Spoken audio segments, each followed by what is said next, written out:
All right. Um. So, welcome everyone. Can y'all see my screen? Yes, Justin. Yes, Justin. Okay. So this is the review for exam 2. This exam contains threading, process synchronization, and process scheduling. Process scheduling comes first, but whatever. And so I think a large chunk of this exam is process scheduling. I think he said the points. I think it's like 35 points of the exam. And then the other largest points are threading and process synchronization. That's the coding portions. And then there is a short response section. I think that was like 15 points or something. I don't remember how much. Yeah, there's going to be like two multi-part 16. ones. Yeah. So, oh wait, there's gonna be 2 of those? Damn, okay. Yeah, so if you're just worried about passing, honestly, if I were you, I would just focus on memorizing how to do the scheduling, multi-threading, and synchronization questions, and then just YOLO the short answer questions. That'd be your easiest way to pass. Okay. So we're first going to start off with threads. This is an entire review sheet I made. If you don't have the link, I'll share it again really quickly. I'm going to put in the resources chat. Okay, this is about 30 pages. It's longer because I also included my answers to the questions in them. But it's also not done yet, so I didn't completely finish process synchronization. So once we get to process synchronization, I'm going to hand it off to Lauren, and she can continue with it. All right, so what are threads? Threads are a unit of execution, okay? So they're basically like, if you remember forking, forking kind of creates its own new PCB and it allows a whole new process to run on that PCB. Whereas with threads, now it's much more efficient because it just runs a portion of your code that you specify, doesn't create a new PCB, and it just has its own hardware execution state. That being the PC, the general purpose registers, the stack, and the SP, which SP stands for stack pointer. So each thread has its own hardware execution state, but they share the same PCB. So like one PCB can have like 10 threads in it, or it could just have one thread in it. It could have an unlimited number of threads. Well, so yeah. And so here's kind of a visual. You can kind of see this as one PCB right here. And right here we have 5 threads, with each having its own stack, PC, stack pointer, but they all still have access to the same data, to the same heap, etc. Okay. And then here's just kind of how the address space looks, just to kind of visualize it. In a single threaded process with just one thread, you just have one stack, one heap, one area for static data, and then one text segment, so where the code is. But then in a multi-process address space, the space allocated for the stacks is kind of split up. So now here in this case you have three threads, so you're gonna have 3 stacks, but they share the heap and the static data, and then also they have their own PC and SP. SP being the stack pointer. Okay. Any questions about what I just talked about so far? Good. Okay. And so we need to be able to identify the differences between a process and a thread. Where a thread, again, we said is a unit of execution, where it's a part of a process, it lives within a process, and it just executes a part of a process. Where a process itself defines the address space and general process resources, right? So such as open files, sockets, etc. And they can have multiple processes executing within them, right? So a process, when it's created, a process itself, it just comes with one thread, but then the user itself, or I don't know if the program itself can create more threads, but the user itself would be able to just create more threads within the process, and it will live within the process. So you can think of a process as just a container in which threads execute. Okay. And also threads, define a sequential unit of execution within a process. So all threads within a process share the same resources, again, being the code, data, and heap. And the threads are bound to a single process, so they cannot be tied to two different processes at once.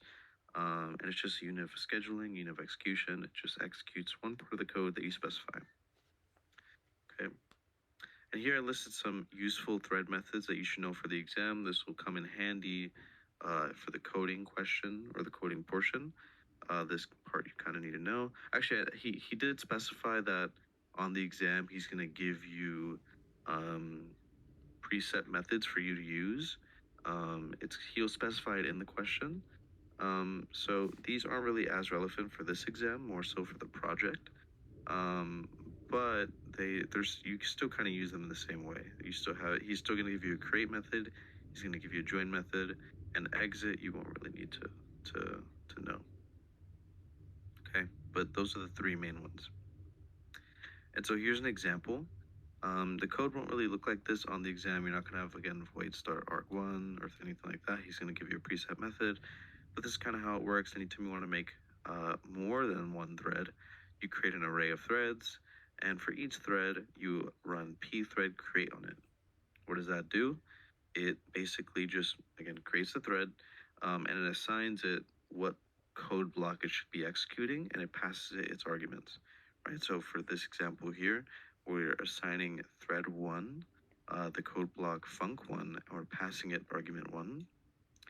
Pthread create here, we're assigning thread 2 the code block func1 as well, we're passing it arg2. And same thing with thread 2, we're passing it block func2 and passing it arg3. And then once you want to actually execute these threads, we need to run pthread join on them, right? So anytime you have multiple threads, you would say pthread join, and then you would just do it with the for loop, just threads of I, and then you also have to pass null. But again, on the exam, he'll give you a preset function. It's just going to be like join thread, parentheses, and then you just pass in the thread, and that should be sufficient. Okay. And yeah, I wrote it here. On the exam, you can write it as threads of I is equal to create thread func params. Okay. All right, so what is the usefulness of using threads? Well, multi-threading is still quite useful in a uniprocessor system. Uniprocessor being a system that only has one processor. Despite only one thread being able to execute in the CPU at a time. Some examples of this is, one thread. You might have one like monolith of a project, but you want multiple parts to be doing different things. You might want one thread to handle each incoming request, one thread downloading a page, one thread refreshing a GUI, and so on. So it's pretty useful even in uniprocessor systems. But if you have multiple threads executing the same function, that's when it kind of gets a bit junky, because then you're starting to execute these concurrently and interleaving the task. But they're still quite useful in some cases. And you'll notice that I said the word concurrently. This is one thing you need to be able to identify, the difference between concurrency and parallelism. I don't know if I said that correctly. Does anyone here know the difference between concurrency and the difference between parallelism? Or I guess what either of them mean? Yeah, so with parallelism, it's actually like running in parallel at the same time, meaning you have like more than one CPU. So you do need a multi-processing system to handle this because otherwise it would be concurrency, which schedules tasks like having lightning fast context changes to make it seem like they're happening at the same time, but they're really not. And that could be done on a uniprocessor system still. Yeah, so parallelism, I wouldn't say the word running in parallel on the exam if he asked like what is parallelism, because it's kind of repeating the same thing. Rather, I'd say that they're running simultaneously, meaning that they're happening at the same time. And to do that, again, you do need a multiprocessing system, because a multiprocessing system is one with a CPU that has multiple cores, and then you can just put the task on each core and have them run at the same time. Whereas with concurrency, that occurs when you have a CPU that doesn't have multiple cores, where you just have one CPU. Then you're only able to schedule the task on the same CPU, but you want to give off the illusion that it's still running at the same time. So concurrency, what it does is it interleaves the task, which interleaving meaning like rapidly context switching between them and kind of interwoven them with each other. And it gives off the illusion that it is running at the same time. So just to kind of put it in writing, concurrency is the ability of a system to handle multiple tasks or threads, often by interleaving their execution. And parallelism is the ability, I think I spelled it wrong, my fault, ability of the system to execute multiple threads or tasks simultaneously. Okay, now concurrency does not necessarily mean that threads are executed at the same time. Again, it gives off the illusion, but it can involve a single core CPU switching between threads quickly. Now, concurrency still happens if you have a multi-core system, but multiple tasks on the same core. Concurrency will still occur, but you'll still have parallelism between tasks that are on different cores. So that's one thing to identify as well. And again, parallelism requires multiple execution units, such as a multi-core CPU, where each task thread can run on a different core. Okay, and the last part here isn't really too relevant. So here's a little example. This is concurrency. This is what I mean by interleaving, where you're rapidly context switching between them, and they're kind of just like woven together. But it gives off the illusion that they're running at the same time because it's happening so fast. Whereas in parallel execution, you see core 1 and core 2, you only have T1, T3 running, but T2 and T4 running on core 2. It gives off, it makes it so that T1 and T2 are running at the same time, and T3 and T4 are running at the same time. But T1 and T3 are still running concurrently, and T2 and T4 are still running concurrently. So that's one good thing to identify. Okay. So any question? Mm-hmm. Oh, sorry, I didn't mean to cut you off, but just wanted to ask, for concurrency, is it worth it to do concurrency with multiple cores, or is it better just to do parallel execution? I mean, it's always going to be better to do parallel execution because then you're actually running simultaneously. Concurrency is just like a version of execution that wants to be running in parallel, but it can't because it doesn't have the cores available to it. So anytime you're able to run stuff in parallel, then you should be running it in parallel because it will speed up things. All right, thank you. Mm-hmm. Any other questions? Okay. I feel like we'll definitely get the question of what is the difference in concurrency and parallelism, so this is good to know. All right, and then we have several threading models that we need to know. I gotta move this over. Okay. So the first threading model is one-to-one. This means that, again, if you remember, we have user space and kernel space, and there's different ways threading models work, right? Where in one model you might have whenever you create a thread in the user space, it also creates a thread for you in the kernel space. You might have a thread, or might have a version where you create one thread in user space and then it just continuously uses the same thread in kernel space. Or you might create one thread in user space and it connects to multiple threads in kernel space. Okay. So these are defined by one-to-one relationships, one-to-many relationships, and many-to-many relationships. So the first one I'm going to talk about is one-to-one relationships. This is when you create a thread in the user space. It also creates a thread for you in the kernel space. Okay. So this is kind of a visual for you right here. And the good thing about this is that when a thread blocks for I/O, meaning you have a process, or not a process, a task or a thread, whatever, and it blocks for I/O, meaning it moves to the waiting queue, the kernel can schedule another thread without being blocked, right? Because if you're using the same thread in the kernel space and you try to schedule another thread, it's not going to be able to be scheduled because it's being blocked by I/O, that specific thread. So when you have a one-to-one relationship, you're able to schedule another thread, leading to true concurrency. And then the kernel can also schedule multiple threads in parallel because of this. Okay. It also says thread creation and management requires system calls, which, yeah, whatever. Okay. So that's just one thing you have to remember. Advantage: when a thread blocks for I/O, the kernel can schedule another thread. Right. In the other ones, when a thread blocks for I/O, the kernel cannot schedule another thread. So, okay. Now we have many to one. This means that anytime you create a thread in user space, all the threads are going to be mapped to the same thread in kernel space. Right. So scroll down a bit.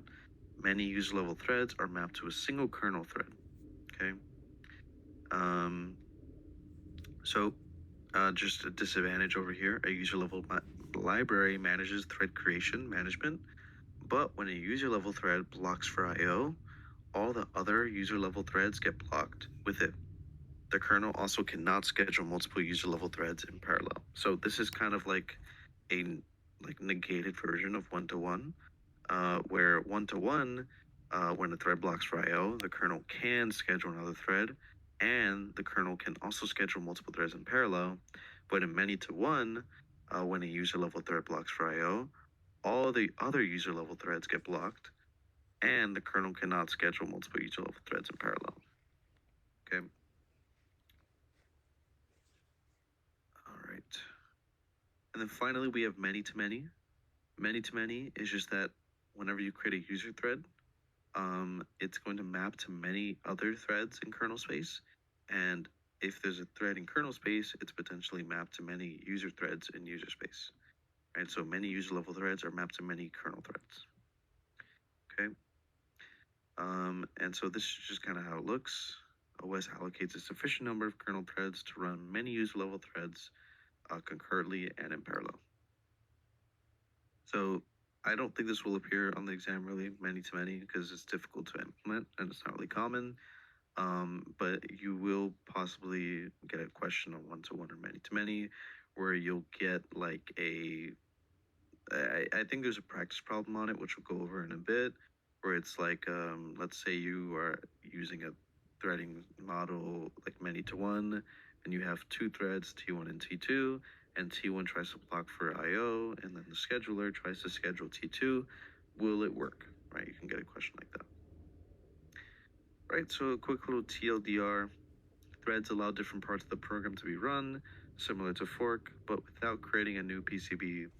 Threads share the PCB, but have their own PC, general purpose registers, stack, and SP, whereas with a fork, a new PCB is created. So that's a important thing to note. Threads are created using pthread create, right? So this is kind of how it looks. Again, on the exam, you'll get something like create thread. He'll give you a function that he creates. You're not going to see the code for that function, nor do you have to write the code for it. He's just saying to use it. And then to start the thread, you use pthread join. The process terminates if all threads of the process terminate by calling pthread exit, or if one thread invokes exit 0. So that's not something I talked about up there, but if the entire process terminates, if all like child threads, I guess you can say, if all of them terminate, including the like main thread, or if one thread invokes exit 0, because remember, the exit 0 system call terminates the PCB, and the thread lives in the PCB. So if one thread calls exit 0, the entire PCB will be terminated. So it's very important that you don't do that, I guess, unless you want to. All right. So that was pretty much it on threads. They're not too bad. The main thing you really have to know is like how they work, and how to code them up. So we're gonna just jump right into the practice problems, unless anyone has any questions. Yo, just have a question. Yeah. So Anas was asking me what does TLDR stands for? Okay. TLDR stands for too long didn't read. Okay, Anas. There's one more thing. I don't know if this would be a short answer question or not, but kind of the behavior with threads with the fork and exec processes. So like with fork, if you have like a fork child, you can't really fork every single thread that's been created. Yeah. So the forked child only has the thread that called the fork in the first place. So it's as if you're just kind of extracting that. And exec, we know exec just overwrites that process anyway.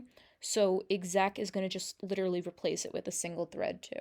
So just think like with the two of them, you're never going to have like every other thread that you've used before. It's really only the thread that either called the fork command or whatever's being replaced with exec. So just something to keep in Yep. mind. It could be a short answer. I don't know, but yeah.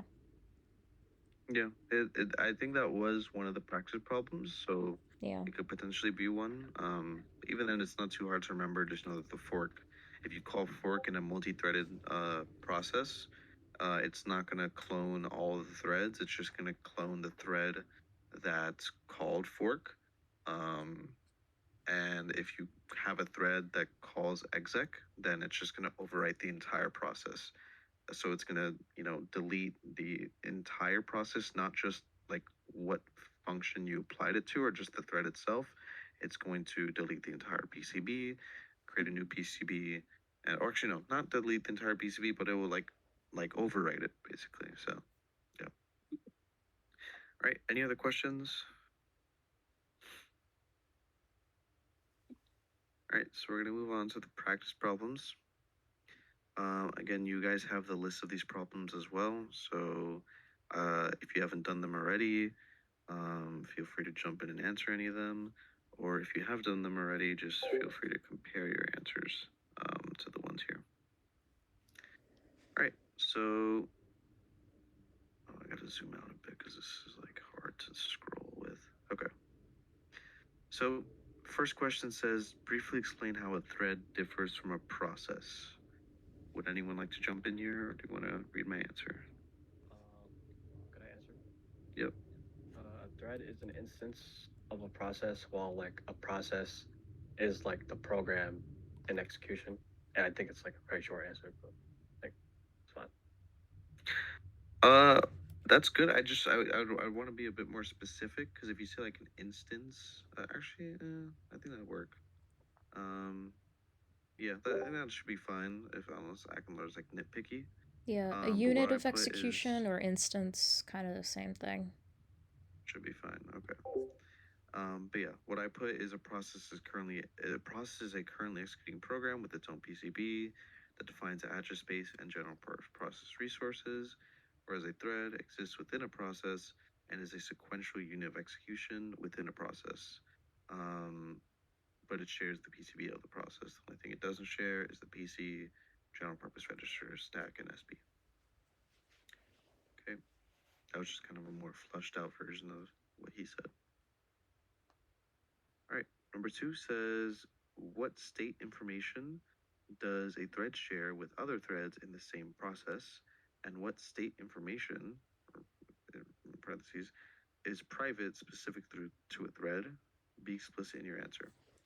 So it's just saying what is public to a thread and what is private to a thread. Does anyone want to answer this?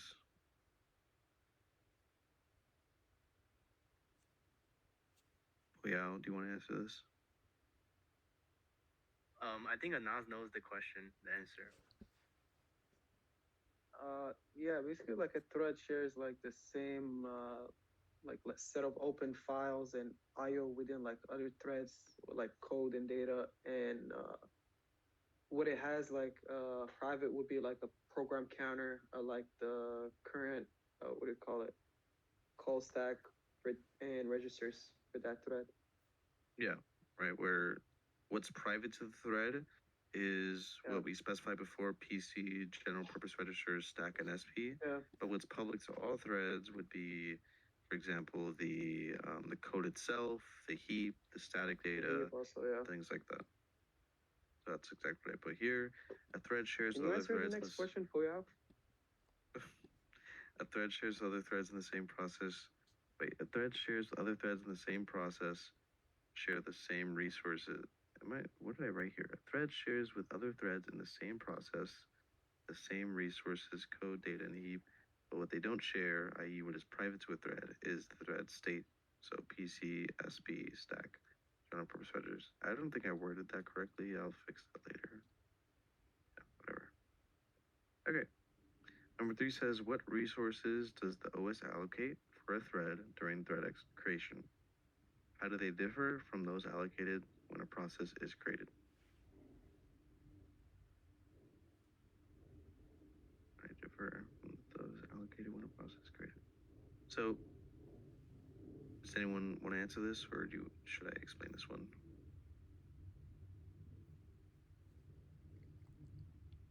Okay. So, remember that the only things that are allocated for a thread, we would keep repeating it, is a PC, general purpose registers, it's a stack, and the stack pointer, right?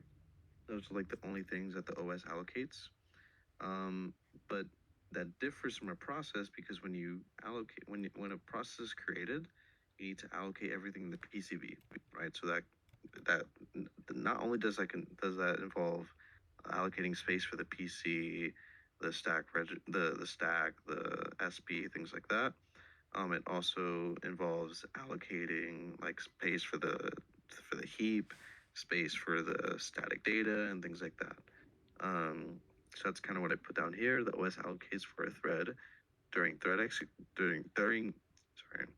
during thread creation. Its stack, PC, SP, and general purpose registers in the same address space as the parent process.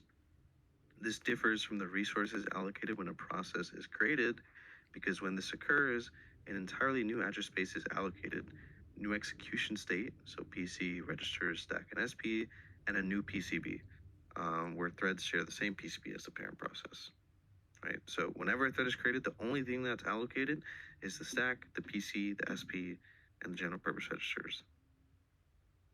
Okay, well, I wouldn't say the general purpose registers are allocated because they're already there, but whatever. They're just kind of assigned. Actually, I don't know. Whatever. I don't think you take points off of that. Okay. Question 4 says, what are the advantages of multi-threading? Give an example when multi-threading is preferable to a single-threaded process. So what are some advantages of multi-threading? Does anyone have an answer? Justin, for this question, does he want us to give like an actual example, like the one we did in class, or like just basically explain like what are the advantages without Well, needing I an can example? show the example I gave. It's for me, I put an advantage of multi-threading is that you can break a problem into smaller parts for faster execution. And then an example of this would be the matrix multiplication like thing that we did. Like I think it's being specifically like, give an actual example.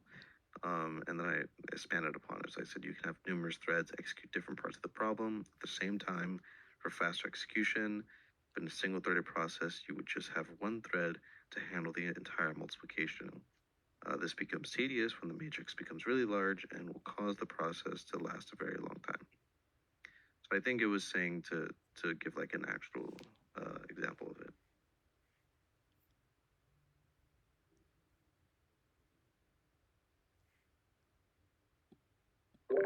I think one other thing to also just keep in mind is also like threads share all the data in a process, so you don't need to use like inter-process communication. So like you don't need a pipe, you don't need shared memory, any of that stuff. That's another advantage. Yeah. Oh yeah, I thought it said just what is one advantage. So that's another advantage. That it doesn't require inter-process communication to share data because the threads live in the same process, so they already have access to that same data. Okay. Does anyone else have any other advantages?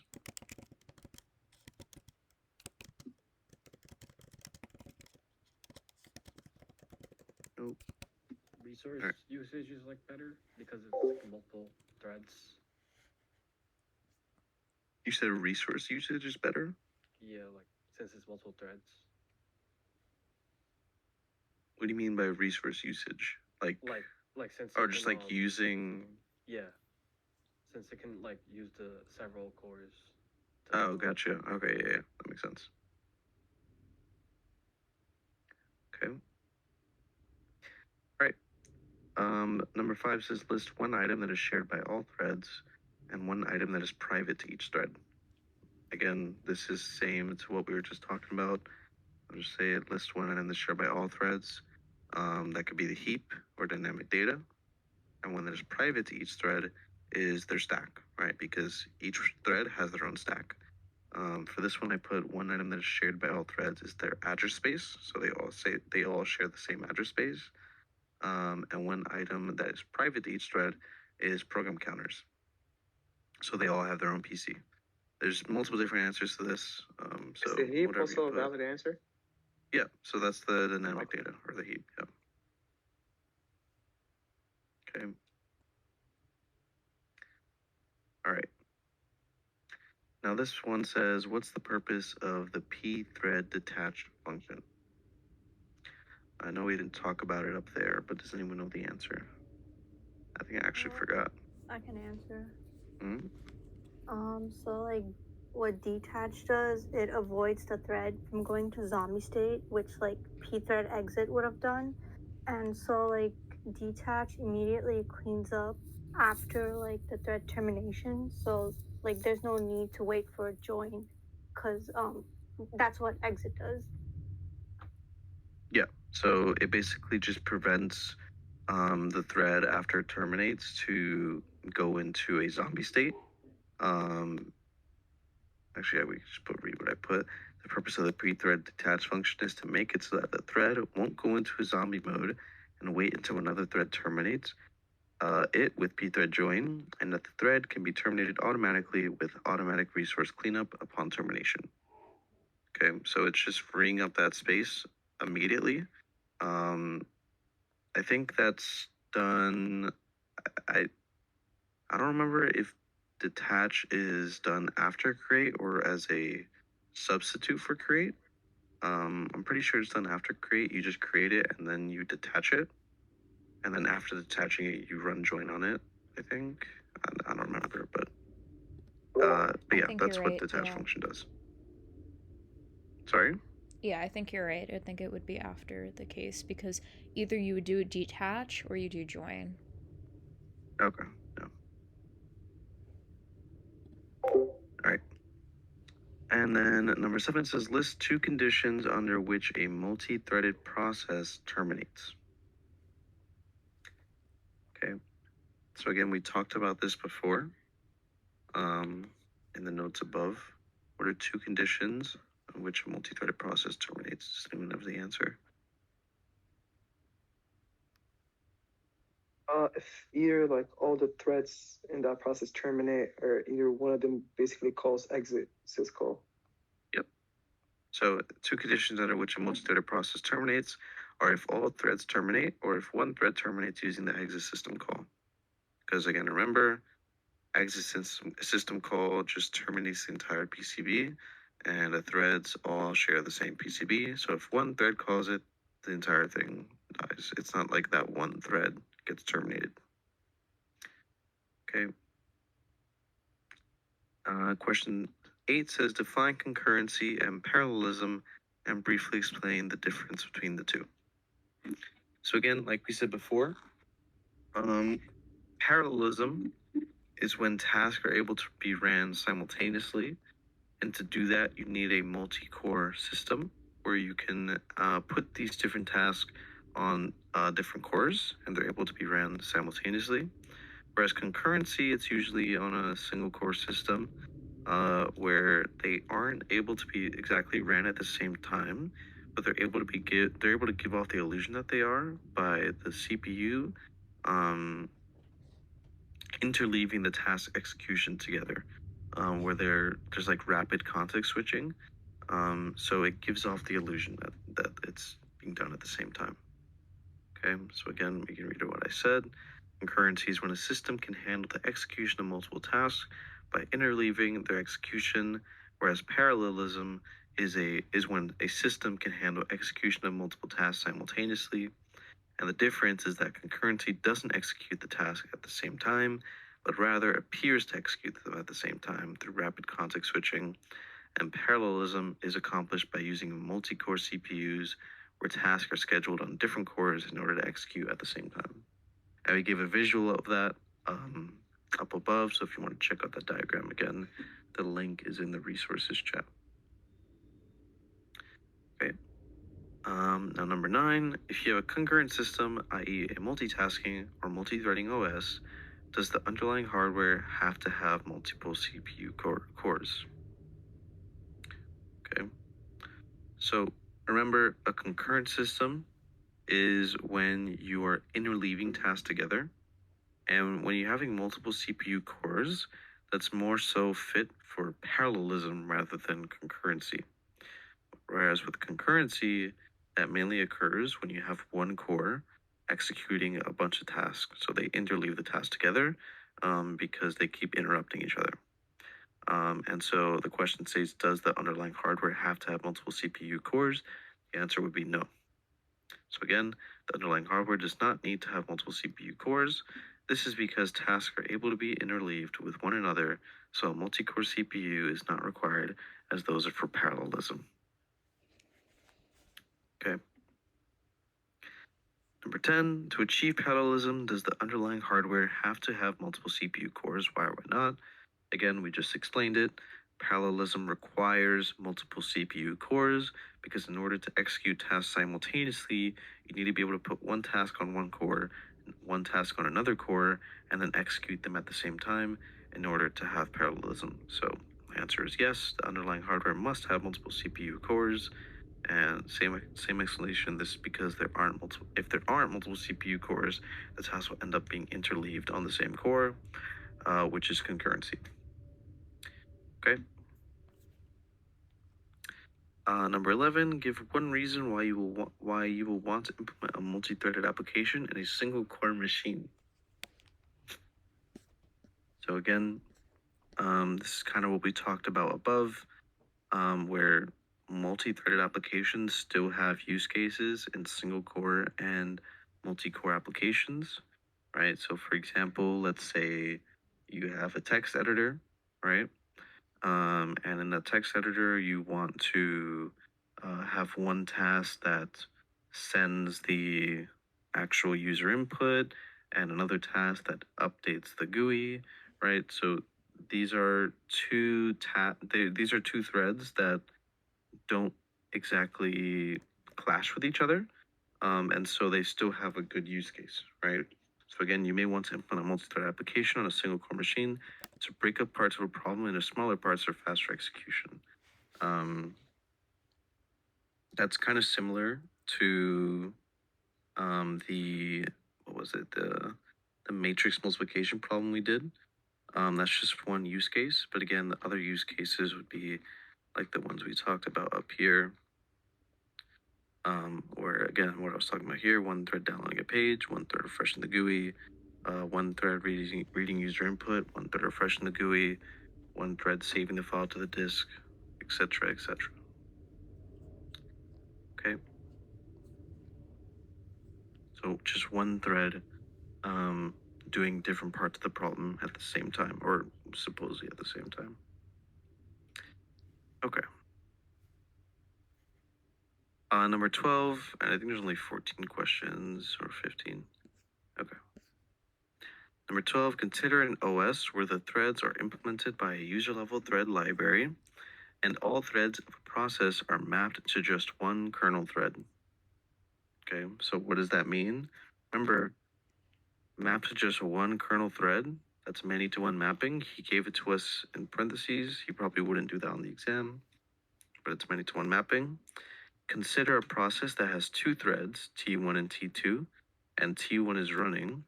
True, false, when T1 blocks while executing an IO system call, the OS can switch to T2 and start running it.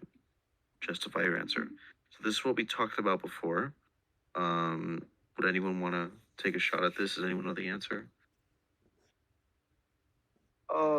Yeah, the OS can't switch to T2 even if T1 is waiting for IO. This because like the situation in this case is that like all the threads are in a one-to-many mapping, and like if a thread is blocked while executing IO, all the other threads are also blocked. Exactly. Right, where once one thread gets blocked, all other threads are blocked because they're all mapped to the same kernel thread. So Again, when T1 blocks while executing an IO system call, the OS cannot, false, switch to T2 and start running it. This is because in a many-to-one mapping, if a thread is blocked while executing an IO system call, all other threads are also blocked. Okay, and number 13 is very similar. It says, consider an OS where each user level thread has a corresponding kernel level thread. So again, that's one-to-one mapping. Consider a process that has two threads, T1 and T2, and T1 is running. True, false, when T1 blocks while executing an IO system call, the OS can switch to T2 and start running it. So again, like I said before, one-to-one and many-to-one are basically the negation of each other, where, again, in one-to-one, if one thread gets blocked, another thread can still be scheduled, and the kernel is still able to run these threads in parallel. Whereas in many-to-one, if one thread gets blocked, all the other threads get blocked, and the kernel can't run these threads in parallel, right? So again, when T1 blocks while executing an IO system call, the OS can switch to T2 and start running it. This is because in a one-to-one mapping, each user level thread is mapped to a kernel level thread, which means that if one thread gets blocked, all other threads will not be affected, allowing the OS to switch to them and start running. Okay, so any questions about one-to-many, many-to-many, and many-to-one, many-to-many, and one-to-one relationships with threads? All good? Okay. Now, question 14 says, consider a process with 4 threads in Linux. When a thread invokes fork system call to create a new process, how many threads will the new process have? Okay. So remember, like Lauren said before, a fork is not able to clone all of the threads in the parent process, right? If you wanted to do that, that would involve some like deep or some low-level programming to work with memory and stuff, which is very difficult to do. So fork doesn't automatically do that. You would have to do that on your own, right? And so fork, all it does is it clones the thread that called it and runs whatever it needs to run, right? So the answer would be, how many threads will the new process have? It would be 1, right? So again, when a thread invokes the fork system call to create a new process, the new process will have 1 thread. This is because this newly forked process will not clone the threads of the previous process, or the parent process, whatever you want to call it.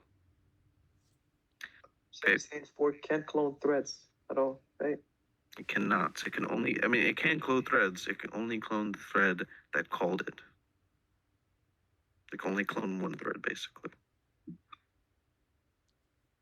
Like usually with fork, it'll create a whole new PCB and copy everything over from the parent to the child.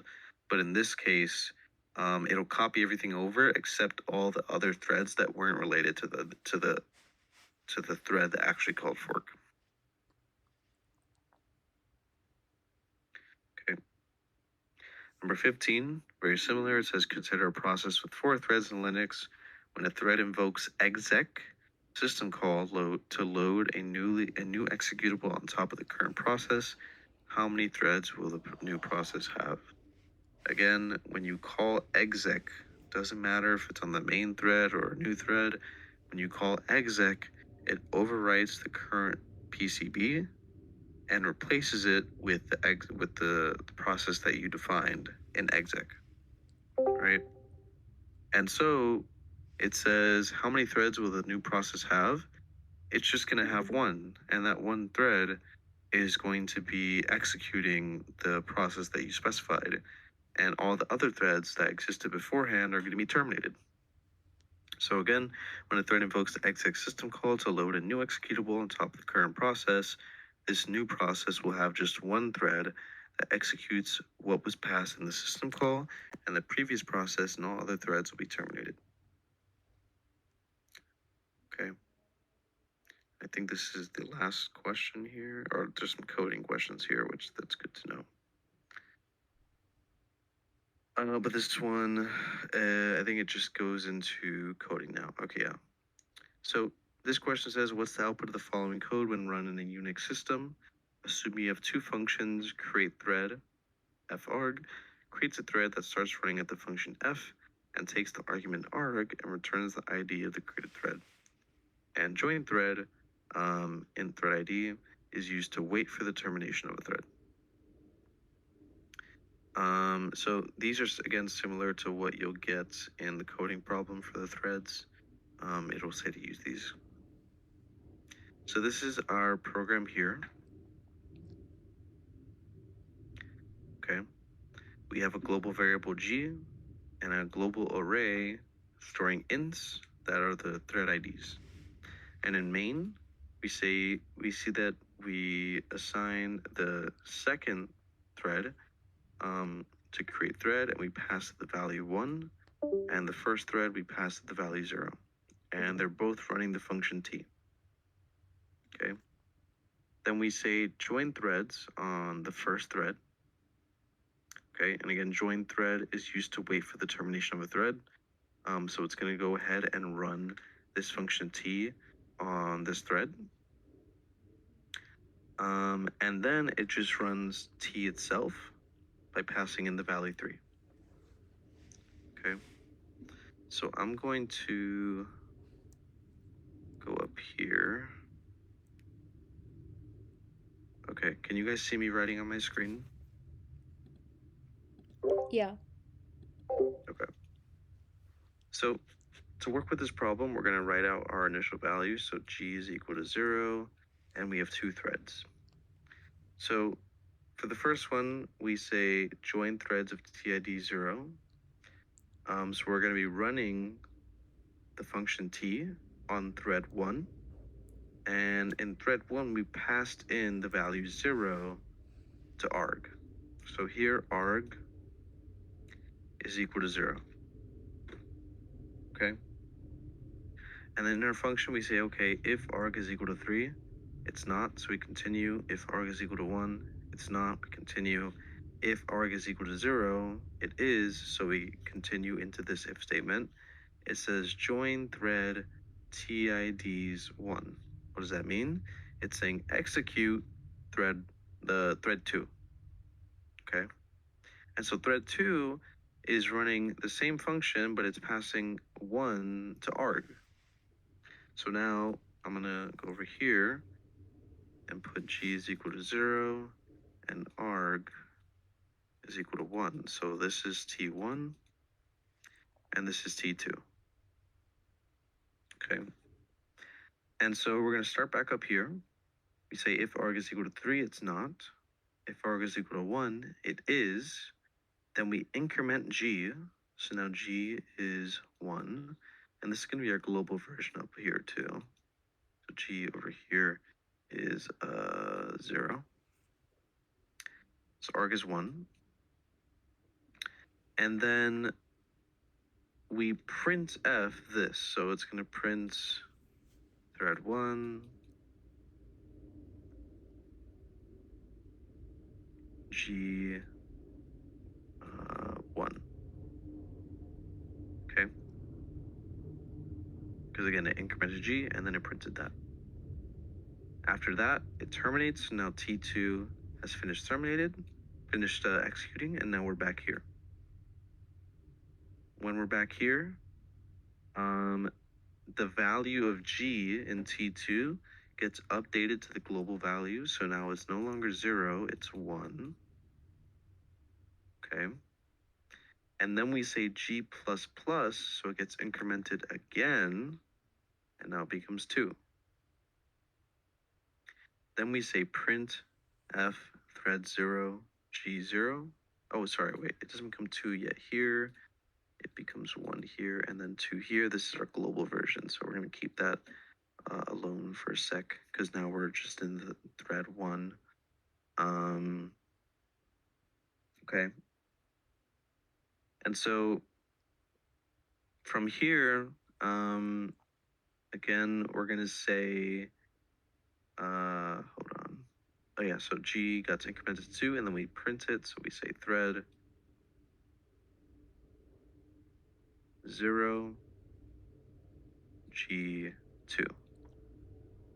Okay, we reach the end of the if statement and the end of the function, so this gets terminated and this got updated to 2.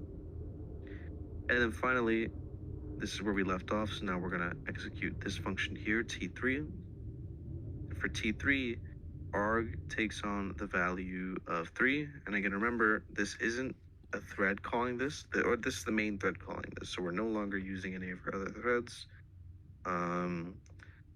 Arg takes on the value 3, so we say if arg is equal to 3, g++, so g gets incremented again, and then we say printf main thread, so main thread, and g3. Okay? And that is our answer. Any questions about our outputs or about any steps that I took to get here? Pretty simple problem. Good. Okay, so we can confirm the same thing here. So if you understood that, then you're pretty good. All right, number 18. This one says consider. Notice that if you actually did it, notice that I skipped question 17 because it was a copy paste of this, so it was a problem. It was an issue on his end. He meant to put another problem, but whatever. Number 18 says consider parallel summation. You were given an array from 0 to n-1, and you're asked to compute the sum of the elements in this array in parallel as follows. The main thread will create 4 threads. Each thread will compute the sum of n divided by 4 elements of the array and terminate. The main thread will then wait for the termination of the worker threads, compute the overall sum, print it on the screen, and terminate. Assume you have 2 functions. Again, this is the same copy-paste stuff. Assume that array A is global and n is divisible by 4. Okay, so this is what we're given here. We're given our include stuff. We define n's value. We initialize A, and then we just say that it's the array to be summed. Okay, so I'm going to quickly code this up. And feel free to code along. Let me just bring it up here. Let me close this folder.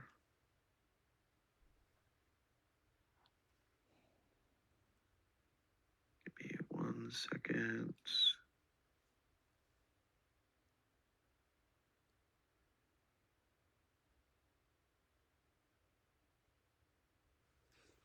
Starting up Windows subsystem for Linux. Okay.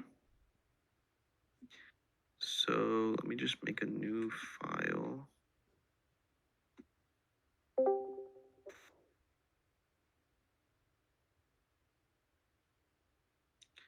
I'm gonna just call it 18.c. Okay. And I'm gonna copy in the code that he already gave. And I'm just gonna give some arbitrary value, 100.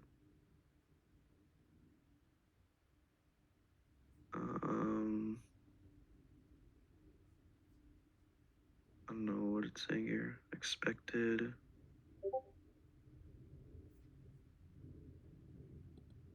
Expected declaration. Okay. I'll just ignore that. Okay. So we'll start off with our main program. This main program is not given to us. And what we need to do, again, I'll copy part of the problem statement here.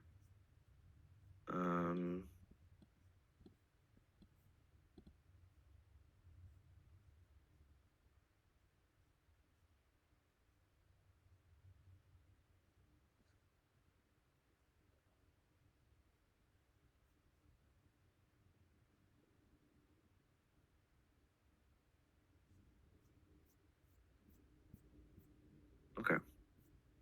So again, we're given this array of size n, and we want to split it up into 4 parts, meaning we want 4 threads, and we want each thread to compute the sum of its given part, and then feed that into the main thread, and then print it out. Okay. So remember, we are using these functions that were provided to us. It showed us how to use them in the previous problem here. And so let me just copy this.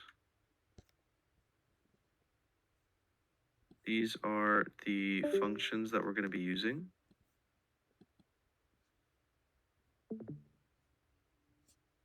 We're going to be using create thread, and we're going to be using join thread. So to do this, remember that create thread returns the ID of the created thread, which is an integer. So we need to store the threads in an integer array. I'll call them threads. And we're going to be making 4 threads. Okay. And so for each thread,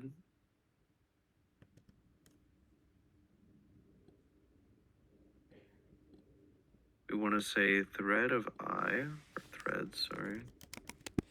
Threads of I is equal to create thread. And I'm going to pretend that I already have a function made. I'm just going to call it sum. And we're going to pass it in I for now. And you'd see that it's red because sum hasn't been defined yet. And then from there, we're also going to run threads.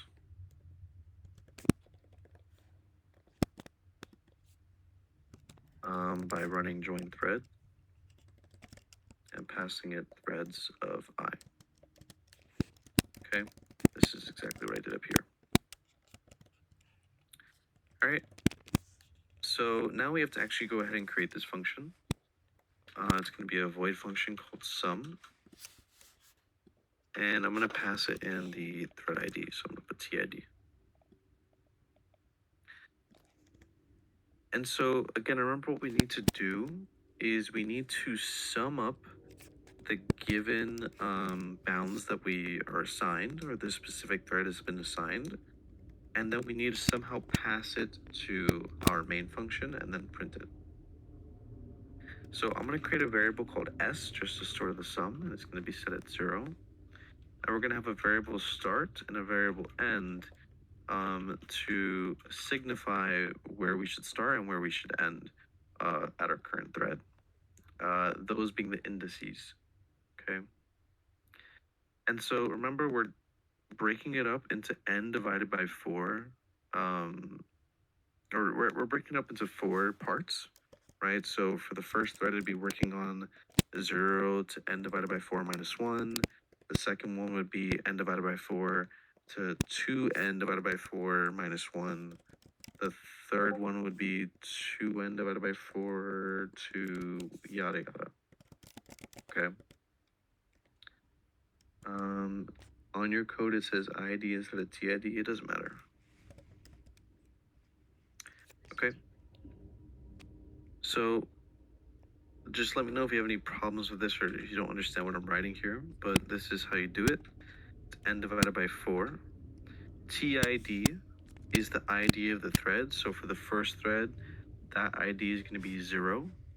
And so for the first thread, it's going to be 0 times n divided by 4, which is 0. So the start for the first thread is going to be 0. Okay. Another example for the second thread, its ID is 1. So start is going to be 1 times n divided by 4. So its start index is going to be n divided by 4. Okay. And so on. And for the end, what do we think the end is going to need, right? Because we're going from start and we need to go forward by n divided by 4 in indices, right? So what should we set end equal to? What do you guys think? Start plus n over 4. Yep. So start plus n divided by 4. And again, ignore this. Actually, let me just, because it's being annoying, I'll just do int n equal to 100. Let's have a constant value. Yeah, I don't know what's wrong with it. Just ignore that. Okay. So now this is working.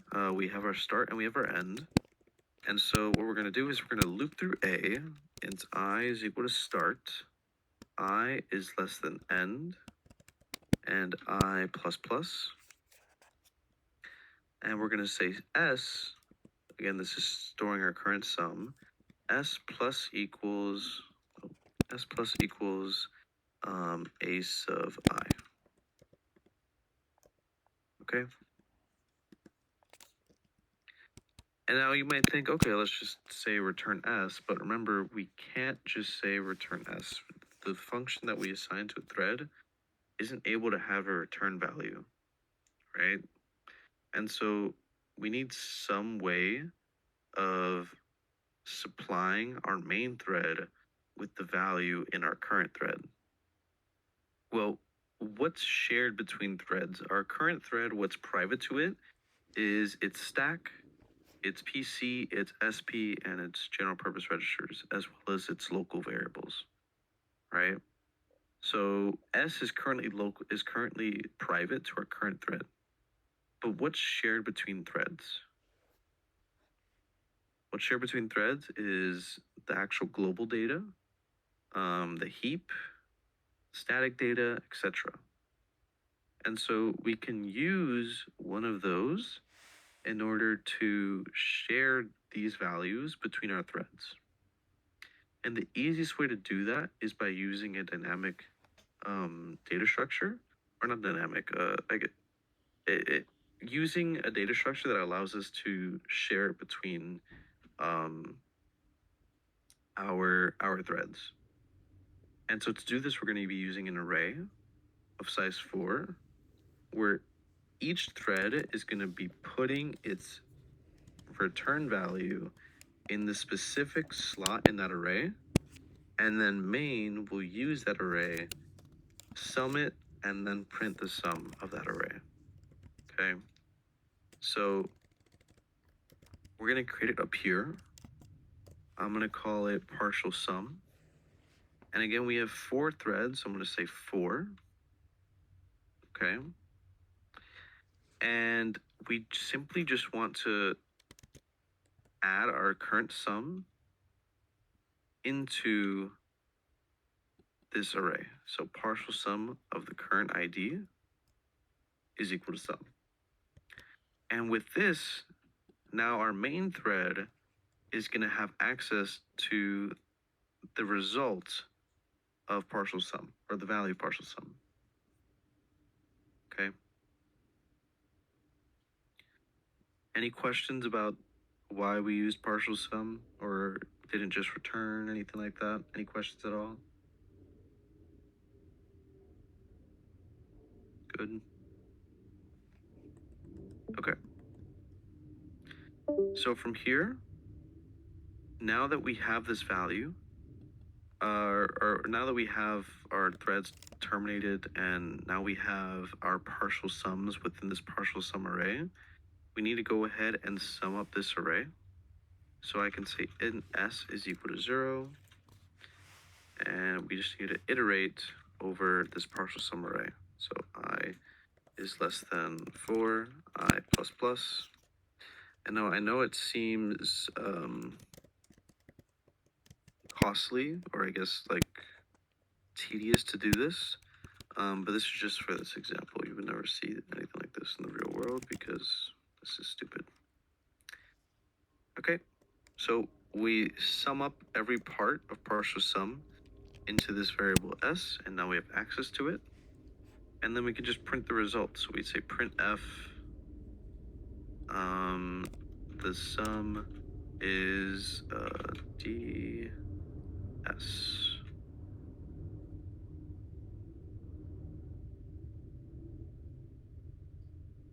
There we go.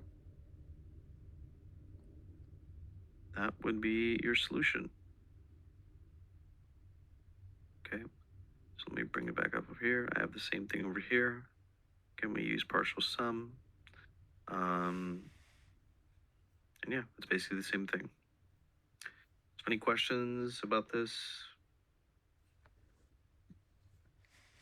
All good? I did something slightly different. Like, I created the partial sum like array, but instead of adding a of I to s, I added a of I to the partial sum array, and then like for the ID value, so I stored each partial sum in the separate IDs for the inside the partial sum array. So you're saying you did, like, for example, partial sum of I plus equals a sub I?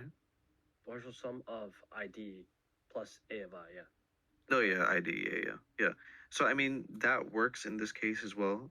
I the reason I did not do that is because of what Akinlar told me, where that does work in this case, but in the real world that's not good practice because again you can have some preemption errors or like, you know, because this isn't locked, right? So something can happen along the way and you accidentally like, or the system accidentally updates the value when it shouldn't be or things like that. So the safest way is to do it this way where you just add it to some sum and then at the end just do partial sum ID is equal to s. I think that was the explanation he gave, but he said this would be the more like sufficient answer. But wouldn't that be like the total? What do you mean? Like, because you're adding all of each partial sum to s, and then you're making. Oh, okay. It's after each loop, right? So, like, you're assigning each individual partial sum ID to s. Yeah. Oh, okay. Yeah. Okay. The main point is that it only adds to it, like, since S is only available to the specific thread, it's safe to just like add to it. But since this partial sum is available to all threads, it's not particularly safe to just say partial sum of I or ID is equal to a sub I, because something can go wrong there. Okay. All right. Now, number 19 is pretty similar. It says write a multi-threaded program to find minimum element of an array of size n with two threads. The first thread should find the minimum of the first half of the array, and the second thread should find the minimum of the second half of the array. And each thread should start immediately upon being created, and each must execute the same function to find the minimum. After threads have been terminated, the minimum element of the array should be printed by the main thread, and assume that array A is global and n is divisible by 2. Sorry, someone's messaging me. Give me 1 second.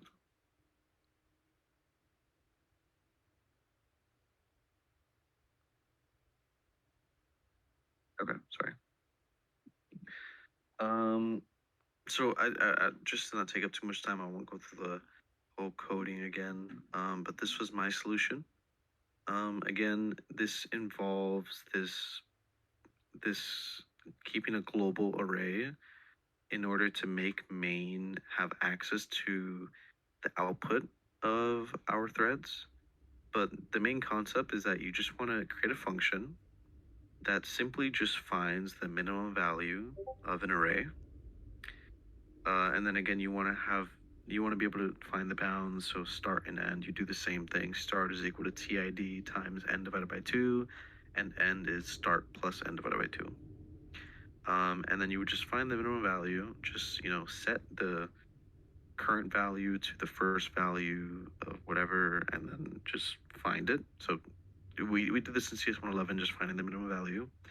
and then you add that minimum value to this global array so that main can have access to it. And then from there, you say, okay, in main, we have two values, which one's smaller, and then print it. That's all you have to do for this question. So I'll just show you really quickly. Again, we have this smallest array that's accessible to main. And we have this function find min, that's the threads are going to be running. We define our start and end, and we set small equal to the current number that we're looking at. And we start one ahead, so int I is equal to start plus 1. And we say if a sub I is less than small, then small is equal to a sub I. Okay, and then we just set smallest ID equal to small just to store it in there. And then in main, we assign the threads the same way. The only difference is that it said that up here, each thread should start immediately upon being created. The only difference is that I said in this for loop here, threads of I is equal to create thread, find min I, and then I immediately put join thread, threads of I. I don't know if that's exactly what he wanted or was saying in that question, but I would ask during the exam, or I will be asking during the exam, if that's what he specifies, or if he were to say something like that, if that's what he wants. Question: how does the join thread automatically works? Like right after, like how does it? Does it just basically like update the smallest ID with small, at like the first and over to portion of the array? I'm confused what you mean. Like how does the join thread work? Like right after the thread sub I, what would be like the small? What would smallest ID be Oh, like in that case? Like up here? Yeah, it would be just like the smallest element in that like first portion of the array, right? In the first portion, right? So when Okay. when this for loop runs for the first time, it's going to create the first thread and then run the first thread. The first thread is going to find the smallest number in the first half of the array. So then this at smallest of 0 is going to be the smallest number in the first half of the array. And then it's going to go ahead and create the second thread, and so on. Or it can like jump between the two. So it can like create this thread and then, continue. It like we don't know how the scheduler works. We just know that for the first thread, it's going to deal with the 0th index of smallest. It's going to put the smallest number in the first half of the array there. And then for the second thread, it's going to put in the first index of smallest, the smallest number in the second half of the array. Okay. And that's all done in these 4 lines. Okay. And then once that runs, again, we have two numbers, smallest of 0 and smallest of 1. So we say, okay, if smallest of 0 is less than smallest of 1, then the smallest number is smallest of 0. Else, then the smallest number is smallest of 1. Okay. So any questions about number 19? Good. Okay. And then question 20, this is the last coding question. This one's a little bit longer because it has a bit more parts.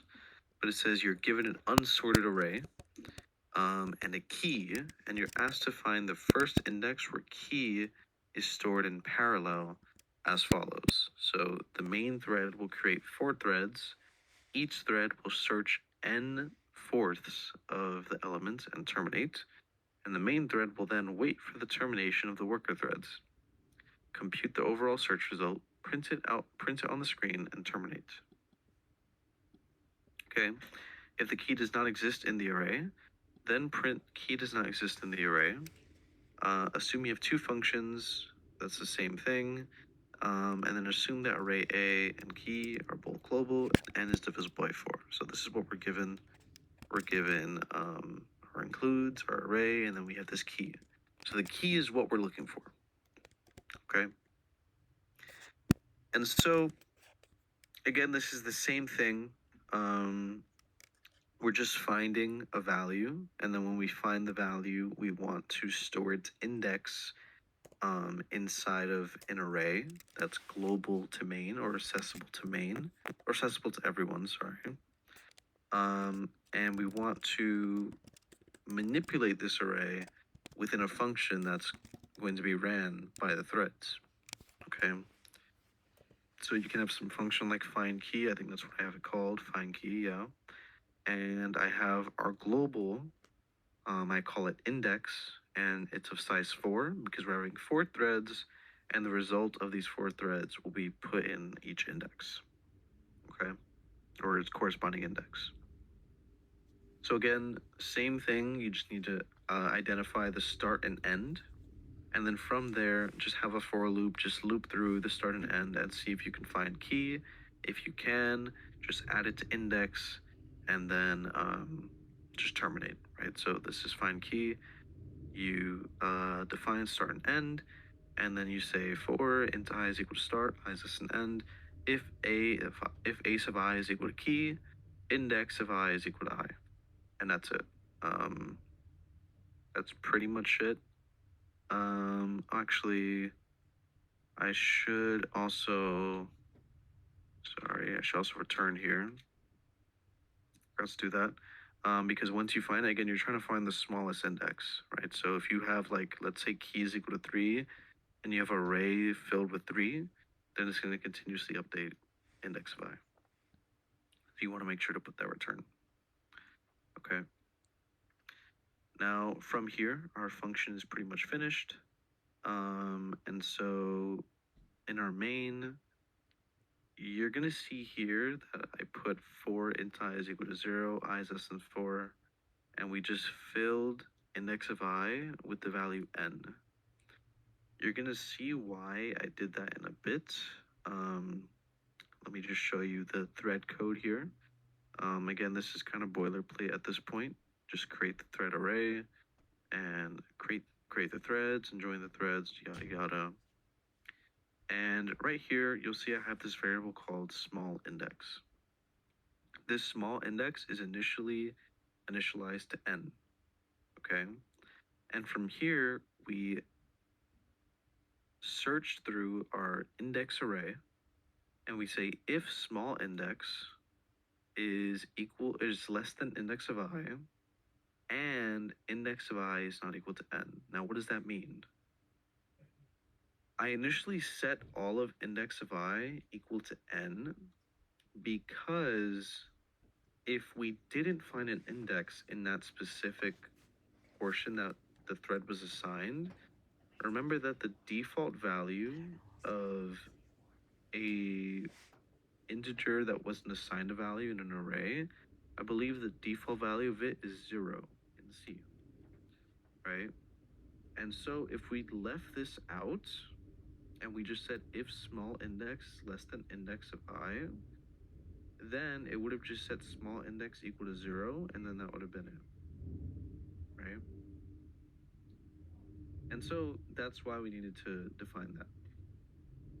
Okay. And now also, if you wanted to, after saying small index equal to I, you can also say like break if you want to as well. It doesn't matter, because once you find a small index, you're going to continue growing in value, index of I. So it's not going to really matter too much. But if you wanted to, you can put break. Okay. And now you'll notice also, again, I set small index equal to n to identify if we never found a value. This identifies that the key was never found. So I say if small index is not equal to n, that means the key was found, and it was found at index small index.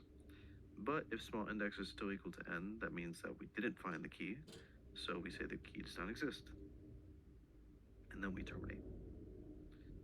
And that's it. This one was a little bit more lengthy. This had a bit more edge cases, but overall the question wasn't too bad, I hope. Yeah. So any questions about this one? What is n again? Like, why do we use it here? Because remember, I'm using it as kind of an identifier. In most cases, when you're trying, actually, I won't say that. N just kind of represents a value that is not possible to be an index, right? Because remember the indices are from 0 to n minus 1. So I'm using n as a way to identify that we didn't find an index, right? If that makes sense. And I'm not using -1 because remember, I'm saying if small index is less than index of I. And so if I use -1, then this portion here would have always been true.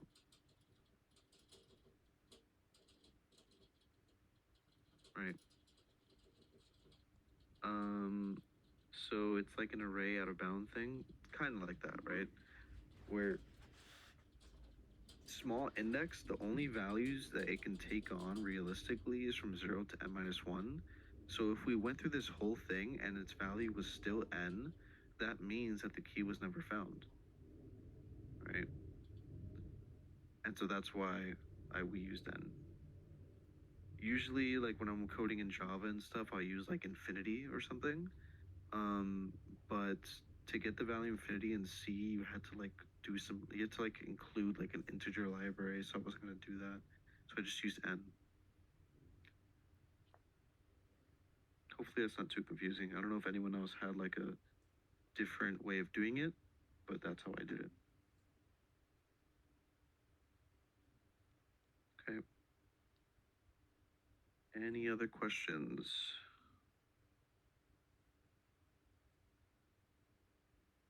Or I guess, did that make sense? The froggy or Farha?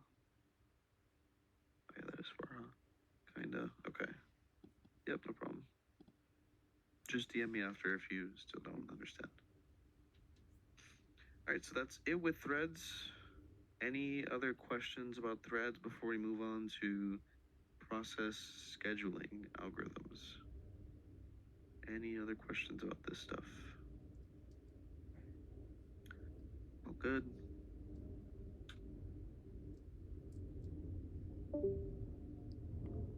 All right.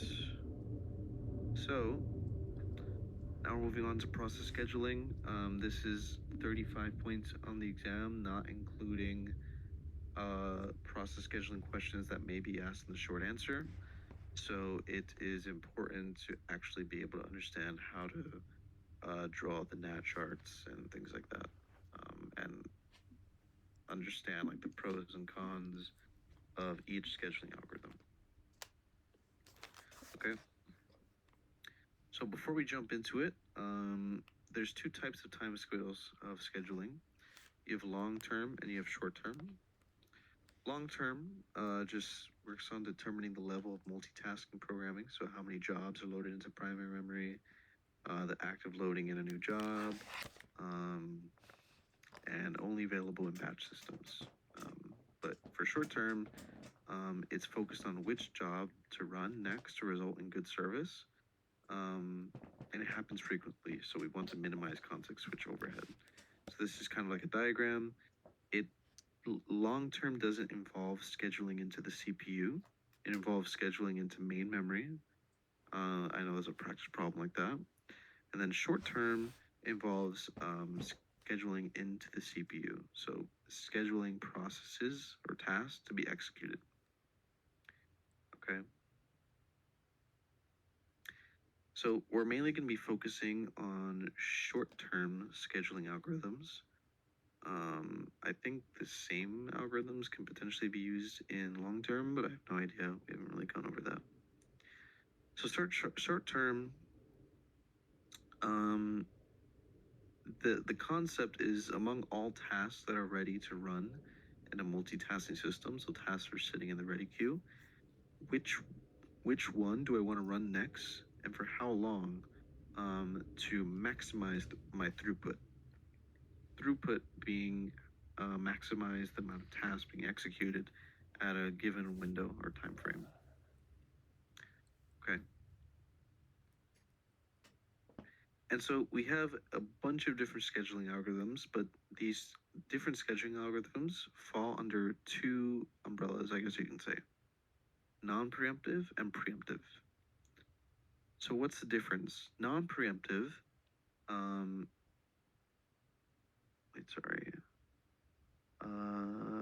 so non-preemptive scheduling is when the CPU can't forcibly take a task off of the running queue and replace it with another task in the ready queue.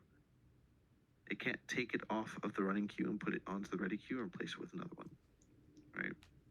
And the only time a currently executing thread or task or whatever is moved from the running queue is if it waits for IO, so it gets blocked, or it terminates, so it goes to exit, or if there's an interrupt, something like that. That's the only time it'll happen in a non-preemptive scheduling algorithm, right? Where the task voluntarily releases the CPU. Okay, but in preemptive, it allows for the CPU. Preemptive scheduling algorithms allow the CPU to forcibly remove a task, process, or thread, whatever, or job from the running queue and put it into the ready queue and replace it with something that was originally in the ready queue. So whatever they wanted to schedule based on the scheduling algorithm, right? So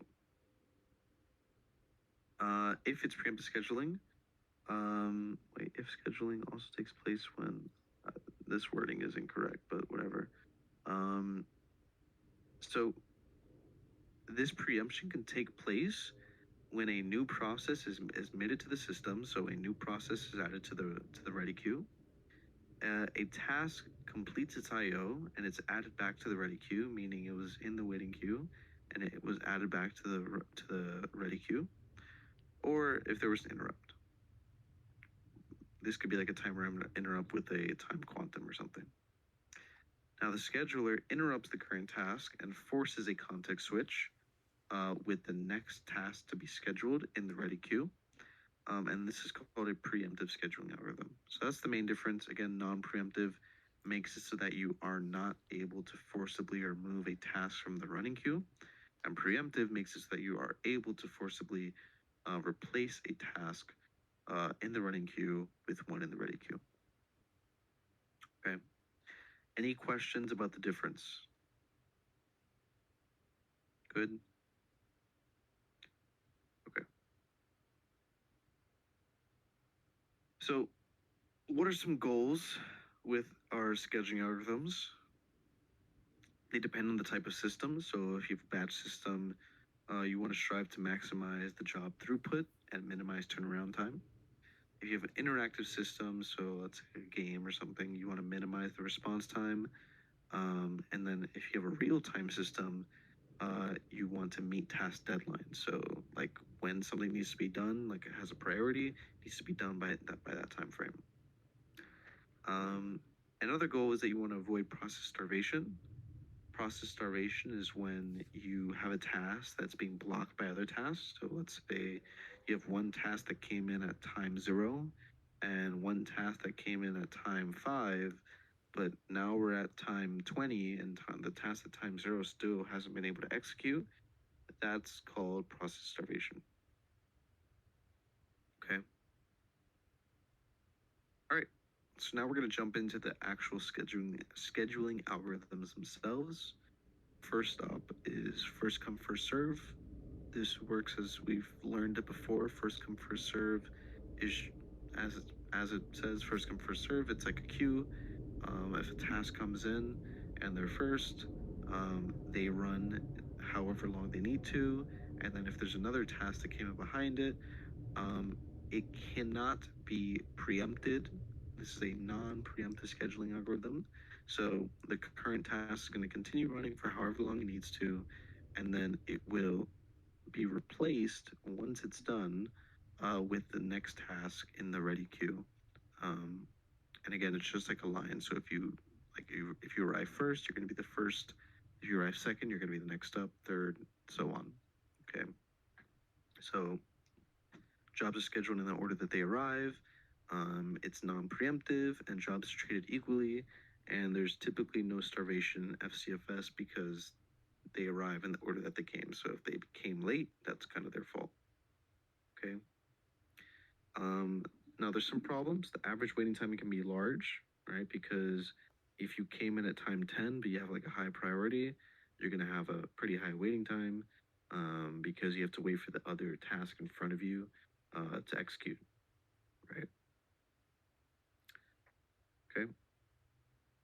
So here's an example.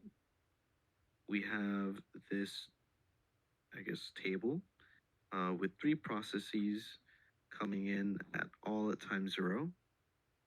Process 1 has a burst time of 24, process 2 has a burst time of 3, and process 3 has a burst time of 3. And they're all arriving at the same time. So in the event of a tie with FCFS, the one you go with is the one with the smaller process ID. So in this event, process 1 would be scheduled first, then process 2, and then process 3. Okay.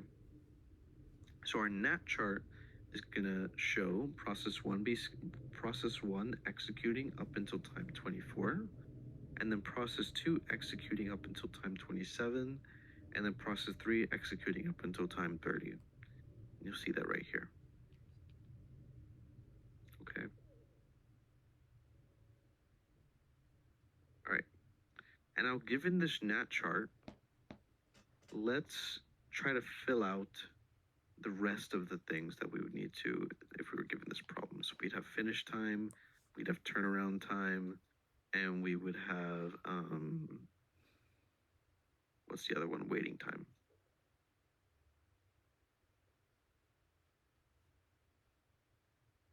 Okay. So can anyone tell me what the finish time of process 1 is? 24. 24. And what's the finish time of process 2? 27. 27. And what's the finish time of process 3? 30. 30. Okay. And then now for the turnaround time, that's going to be the finish time minus the arrival time. Okay. So what's going to be the turnaround time of process 1? 24. 24. And then same thing, it's 27 minus 0, so 27 and 30. But for the waiting time, that's where it gets different. The waiting time is the turnaround time minus the burst time, which the burst time is over here. So in this case, again, the turnaround time is 24, and process 1's burst time is 24, so 24 minus 24, that's 0. Here we have 27, here we have 3, so the waiting time is going to be 24. And here we have 30, and the burst time is 3, so the waiting time is going to be 27. Okay, and you can actually see this for process 3.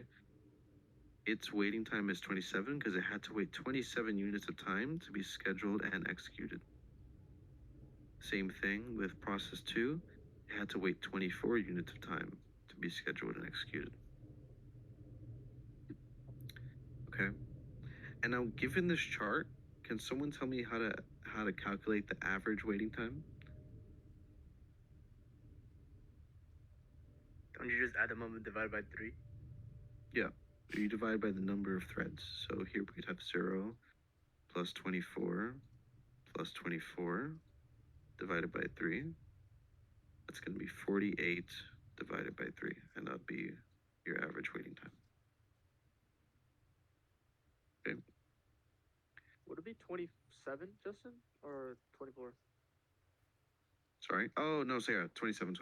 Yeah, sorry, I misread my own handwriting. Okay. So that'd be 24 over 27.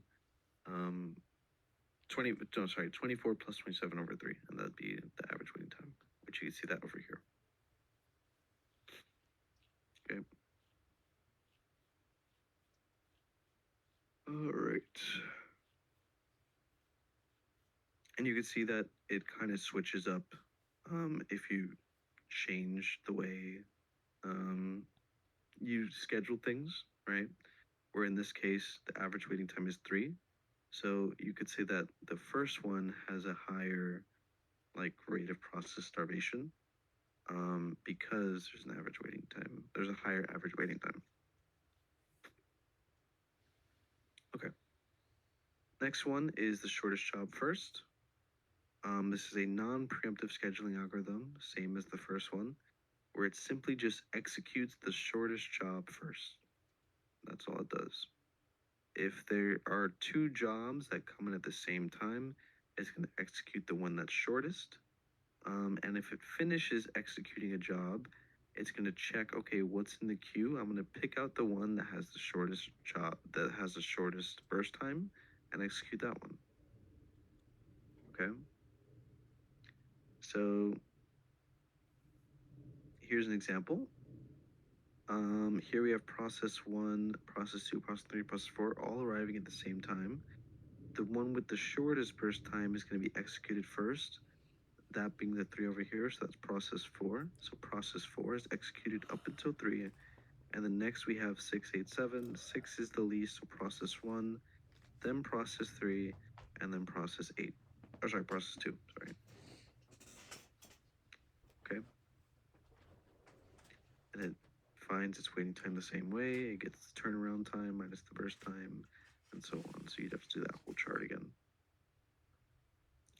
Okay. I think the main point, the main thing that might be hard for some people is remembering turnaround time. That is just finish time minus arrival time. So that's important to remember. And then waiting time is turnaround time minus burst time. Okay. All right. So there is a preemptive version of shortest job first that you have to know. It's called shortest remaining time first. I think it's called SRTF. So shortest job first is the non-preemptive version. And then shortest remaining time first is the preemptive version. So it's the first preemptive version, or first preemptive scheduling algorithm that we've seen. And so basically how it works is it's gonna execute the shortest task, and then once it encounters another task that has a shorter time, then it'll preempt the currently executing process and then dispatch the shorter process and have that one execute. Right, so here's an example over here of the preemptive version. Remember, this is shortest remaining time first. At time 0, P1 is going to come in because there's nothing else. It has a time of 8. I'll draw it over here. And then at 1, P2 comes in, so the remaining time left to 1 is 7. But then P2 comes in with a time of 4. So we're going to preempt P1 and put in P2, and that's going to run up until 2. But then P3 is going to come in at 2 and say, I have a time of 9, but this one has a time of 3. So P2 is going to continue. It's going to go again, forward by 1 up until 4, or sorry, up until 3. But then at 3, process 4 comes in and says, hey, I'm ready to get scheduled, but it has a time of 5. So P2 will continue and it will finish at 5. Once it's at 5, there's nothing in the running. So we have to say, okay, which one has the shortest remaining time in the ready queue? We have 7, 9, and 5. So P4 is going to go in by 5 units. After that one finishes, we have 7 and 9. So the 7 is going to continue, which is P1. And then after P1, P3. Okay. So that's shortest remaining time first. It's also our first preemptive scheduling algorithm. So does anyone have any questions about how we did our preemption there or anything like that? No questions? Okay. Next is round robin scheduling. This is our next preemptive scheduling algorithm. How it works is that it uses what's called a time quantum. It works similar to first come first serve, but it applies this time quantum to keep things fair. So it's like a more fair version of first come first serve. How it works is that the time quantum is defined by the scheduler. Let's say it is 4 units of time. It's going to run the first task that came into the ready queue, and it's either going to run that task for the amount of time the quota specifies or quantum specifies, or if it's shorter, it's going to run it for that amount of time, finish executing, and then just get.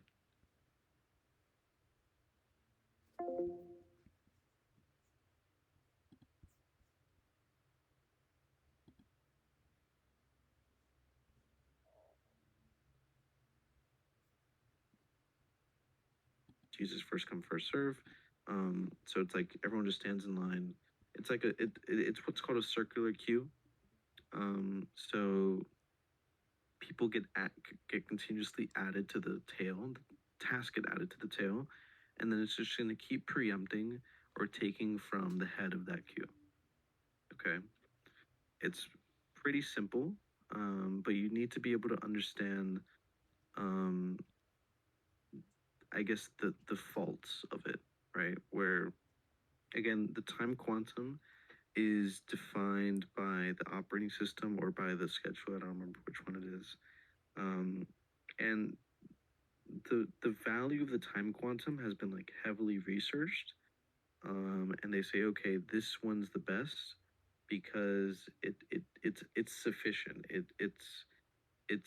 We have seen that it causes the less it makes it so that users while they're working they can't really like notice a difference or any lag. They experience less lag with I think it's 10 milliseconds. Yeah, define it 10 milliseconds.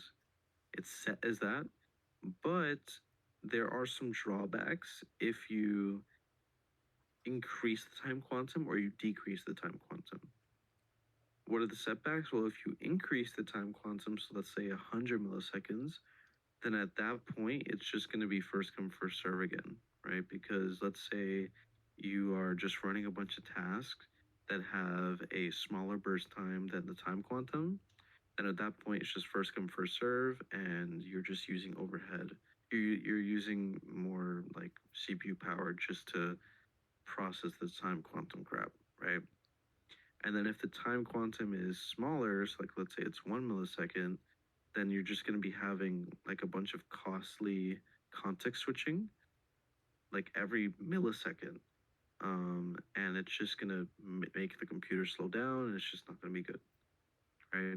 So you need to be able to understand that those are the drawbacks of using round robin scheduling. You need to find like the sweet spot for the time quantum. Okay. And then this is pretty much what I talked about again. One of the things, two things can happen: the process issues an I/O before its quantum expires and voluntarily releases the CPU, or the quantum expires and a context switch occurs, grabbing the next process at the what am I reading? The timer goes off, a context switch occurs, and the process is put at the tail of the queue, and the head process is dispatched. Okay. So here's an example. This one's pretty self-explanatory. Again, it's using first come, first serve just with the time quantum.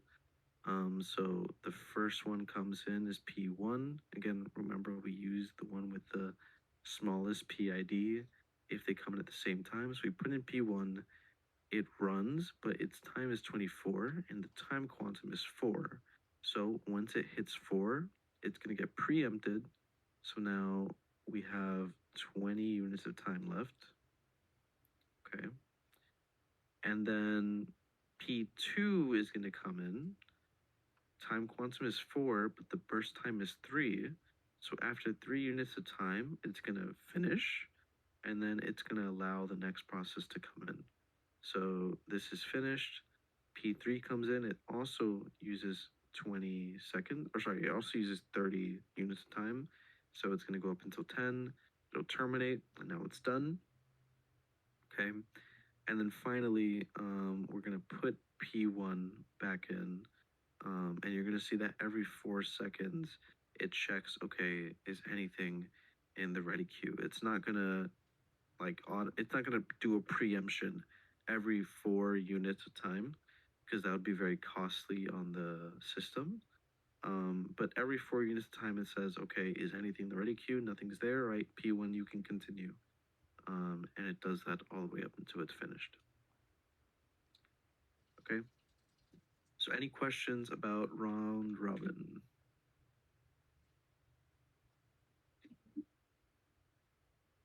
Good. All right. So now we're up to our last bit of scheduling algorithms, priority scheduling. With priority scheduling, it assigns priorities to processes. So it chooses the process with the highest priority to run next. And if there's a tie, it uses another scheduling algorithm to break it. By highest priority, this sometimes confuses people as well. By highest priority, we mean the lowest number. So with priority, you'll often see, I'll go down here. For example, here, we have 3, 1, 3, 4, 2. The one with the highest priority is the one with the smallest number. So for example, here, process 2, its priority is 1.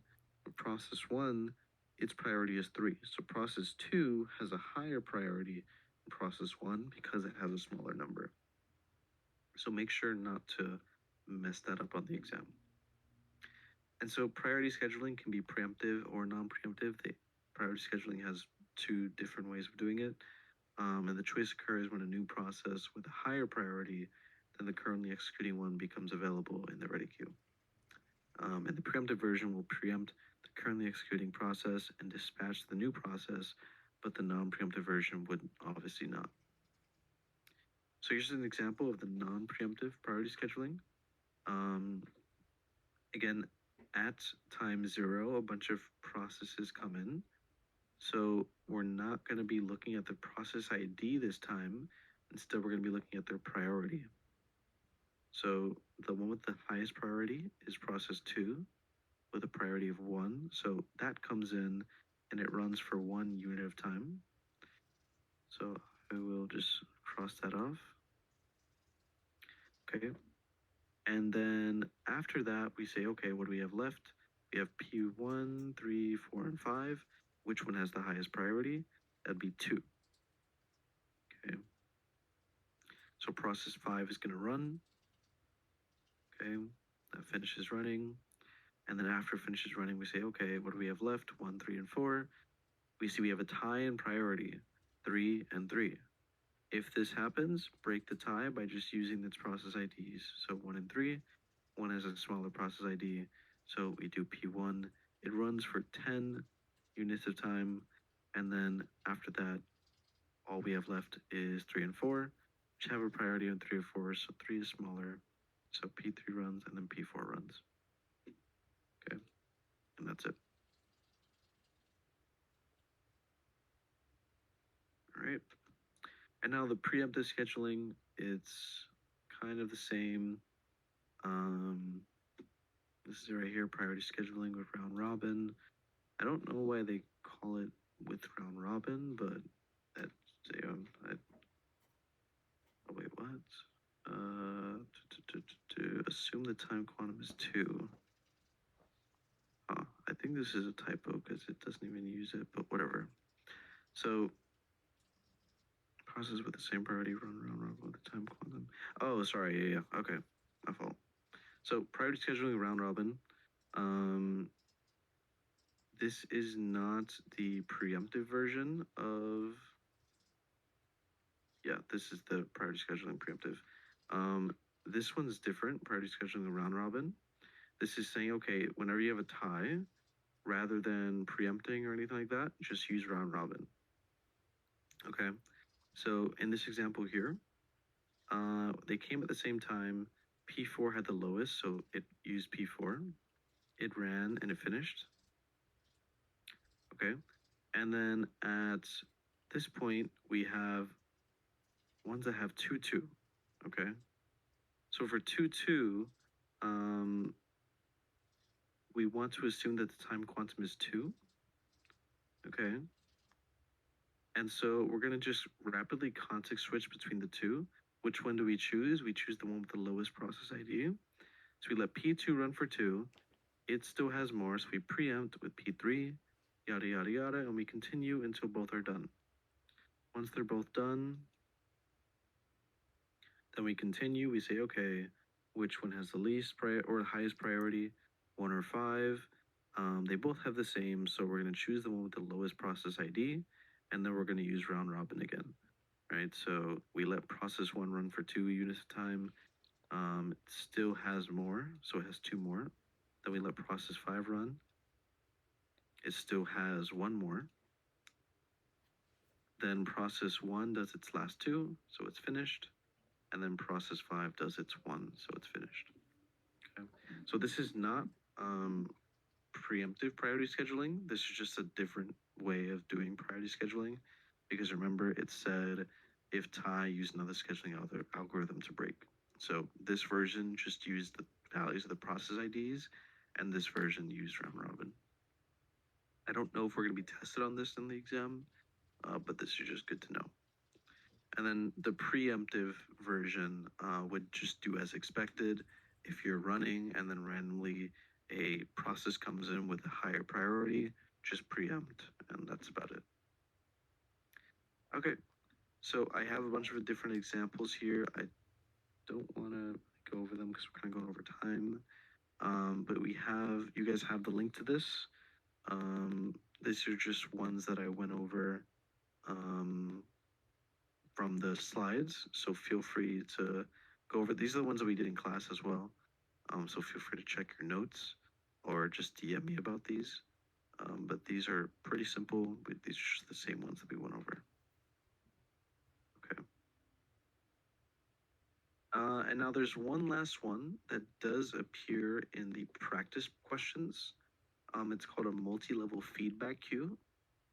This one works a bit different than the other scheduling algorithms because rather than just having one queue, it has multiple queues. And these multiple queues, or these different queues, have have different scheduling algorithms for each queue. So like one scheduling algorithm may use first come first serve, another scheduling algorithm may use shortest time first, and these different queues have different priorities. So you're going to use these priorities to assign tasks based on their needs, or I guess they're based on their behavior, to a specific queue, right? So let's say if you are a CPU bound process, then you might prefer a first come first serve queue. That's just an example. I don't know if that's true. And you'd be assigned to that, right? So that's a multi-level feedback queue. Okay. All right. So that's it for process scheduling. Before I move on to the practice questions, does anyone have any questions about anything that we went over? Preemption, non-preemption, this, anything at all? Or are we good to go? Wait, Justin. You said first come first serve with preemption is just round robin. Is that what you said, or? First come first serve with preemption? Yeah, with preemption. No, I said round robin with a large quantum is just first come first serve. Oh, okay. Yeah. Yeah, I got confused. My bad. No problem. Sorry, someone's typing. Hey Justin, so should we finish up the questions for process scheduling and then call it a night and then finish up tomorrow? Oh, with mutex and semaphores? Yeah. That's fine. Alright, cool. If that's what you want to do, yeah, we can do that. Yeah, definitely, because it What is were the getting two a little formulas we need? What were the two formulas we need to know to calculate the time stuff for the algos again? So turnaround time, that is finish time minus arrival time. And then waiting time is turnaround time minus burst time.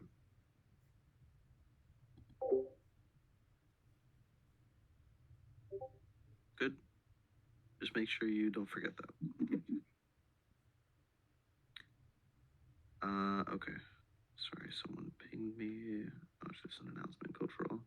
Which, by the way, I don't know if y'all saw, we're doing an event with Akinlar tomorrow. So if you are preparing for interviews and things like that, feel free to come to that. There's gonna be free food and stuff. So, or if you want to see Akinlar tomorrow, ask him some questions. You can. Okay. So maybe you might even ask him if people come, can you get extra points on the exam? We'll see. All right. So let's go down here.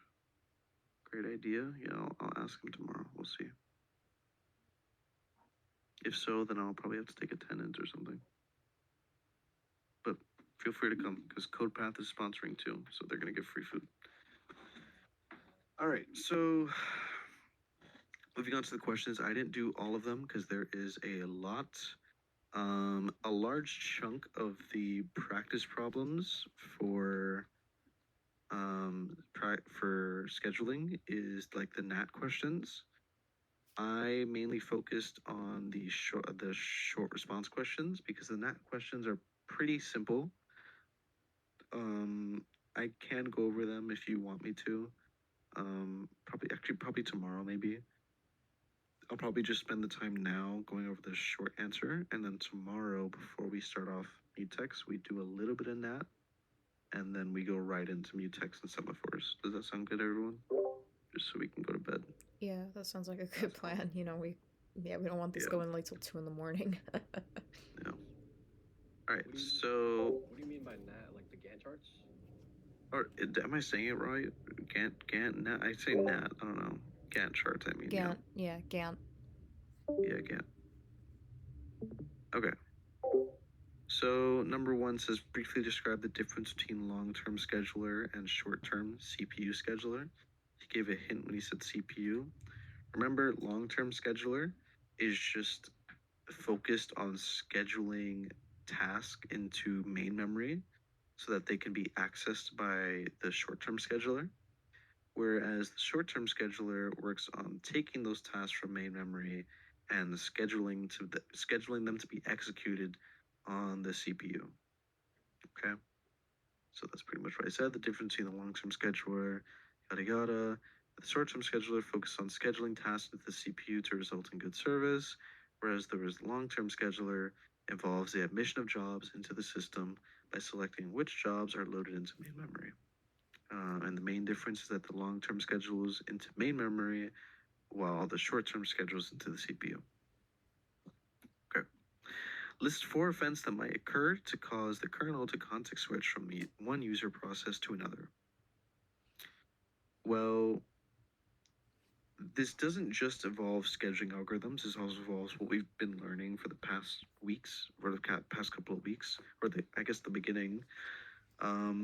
One way that may happen is, let's say,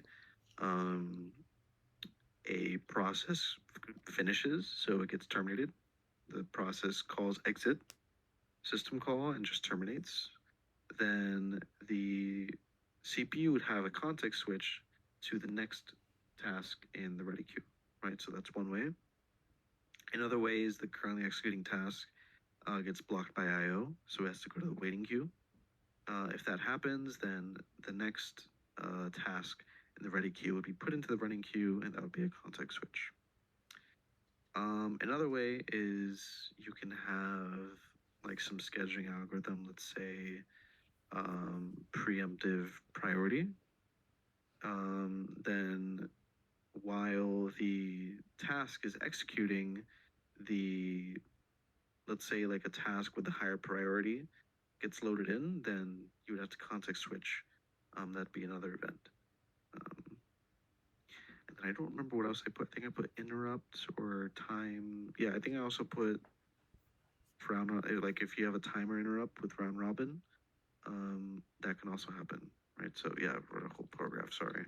But finally, the process time quantum can expire in, for example, round robin scheduling, causing the current process to be preempted and the next process in the ready queue to be scheduled. Okay.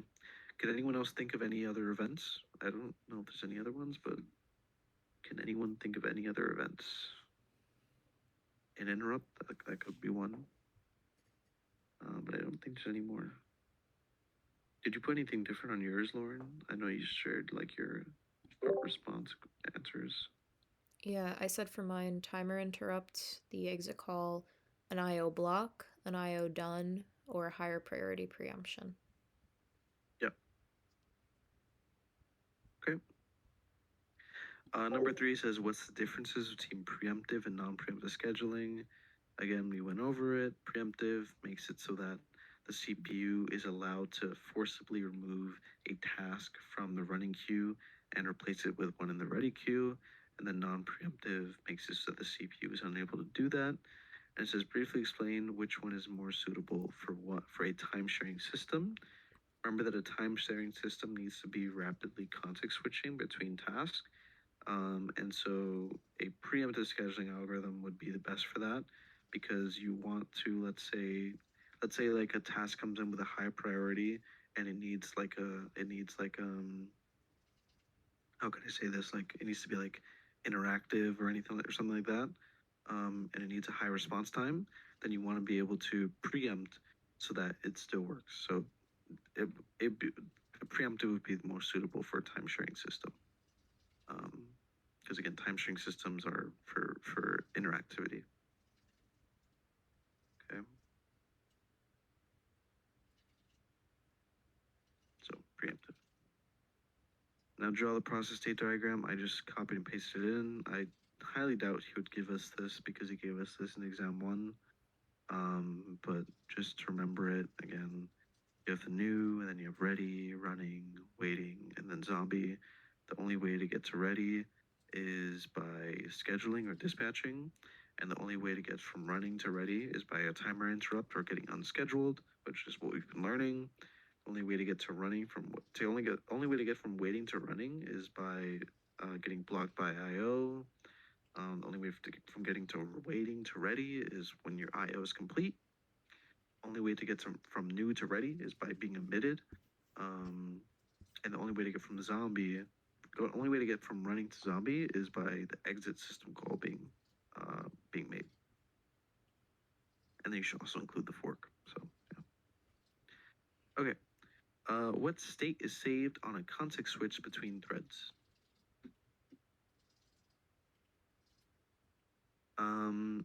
So it's saying between threads.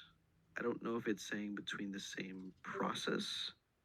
But I'm going to assume it's what's public to the thread itself, because remember the thread has stuff that's private to it. Actually, I don't even remember what I put. Yeah, the current state of the thread is saved on a context switch between threads. This includes the values of general purpose registers. Yada yada yada. I don't even remember what I put. I'm so tired. Yeah, I put general purpose registers, PC, SP, etc. I don't know why I said public stuff. But yeah, the current state of the thread is saved on a context switch between threads. This includes the values of general purpose registers, PC, SP, etc. Okay, I think that's what you put to, Lauren, right? Yeah. Yeah. If you guys want access to what Lauren put to, that's there. Okay. All right. It's kind of weird to, like, I don't really know what this question is asking, but whatever. All right, 6. Selecting a proper time quantum is important in round-robin scheduling. What happens if the quantum is too big? What happens if it's too small? Explain. Just remember, I talked about this. If it's too big, then it basically just becomes first come, first serve.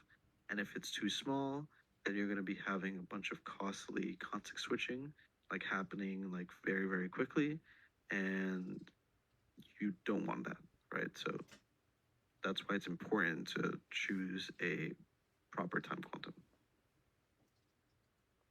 Okay.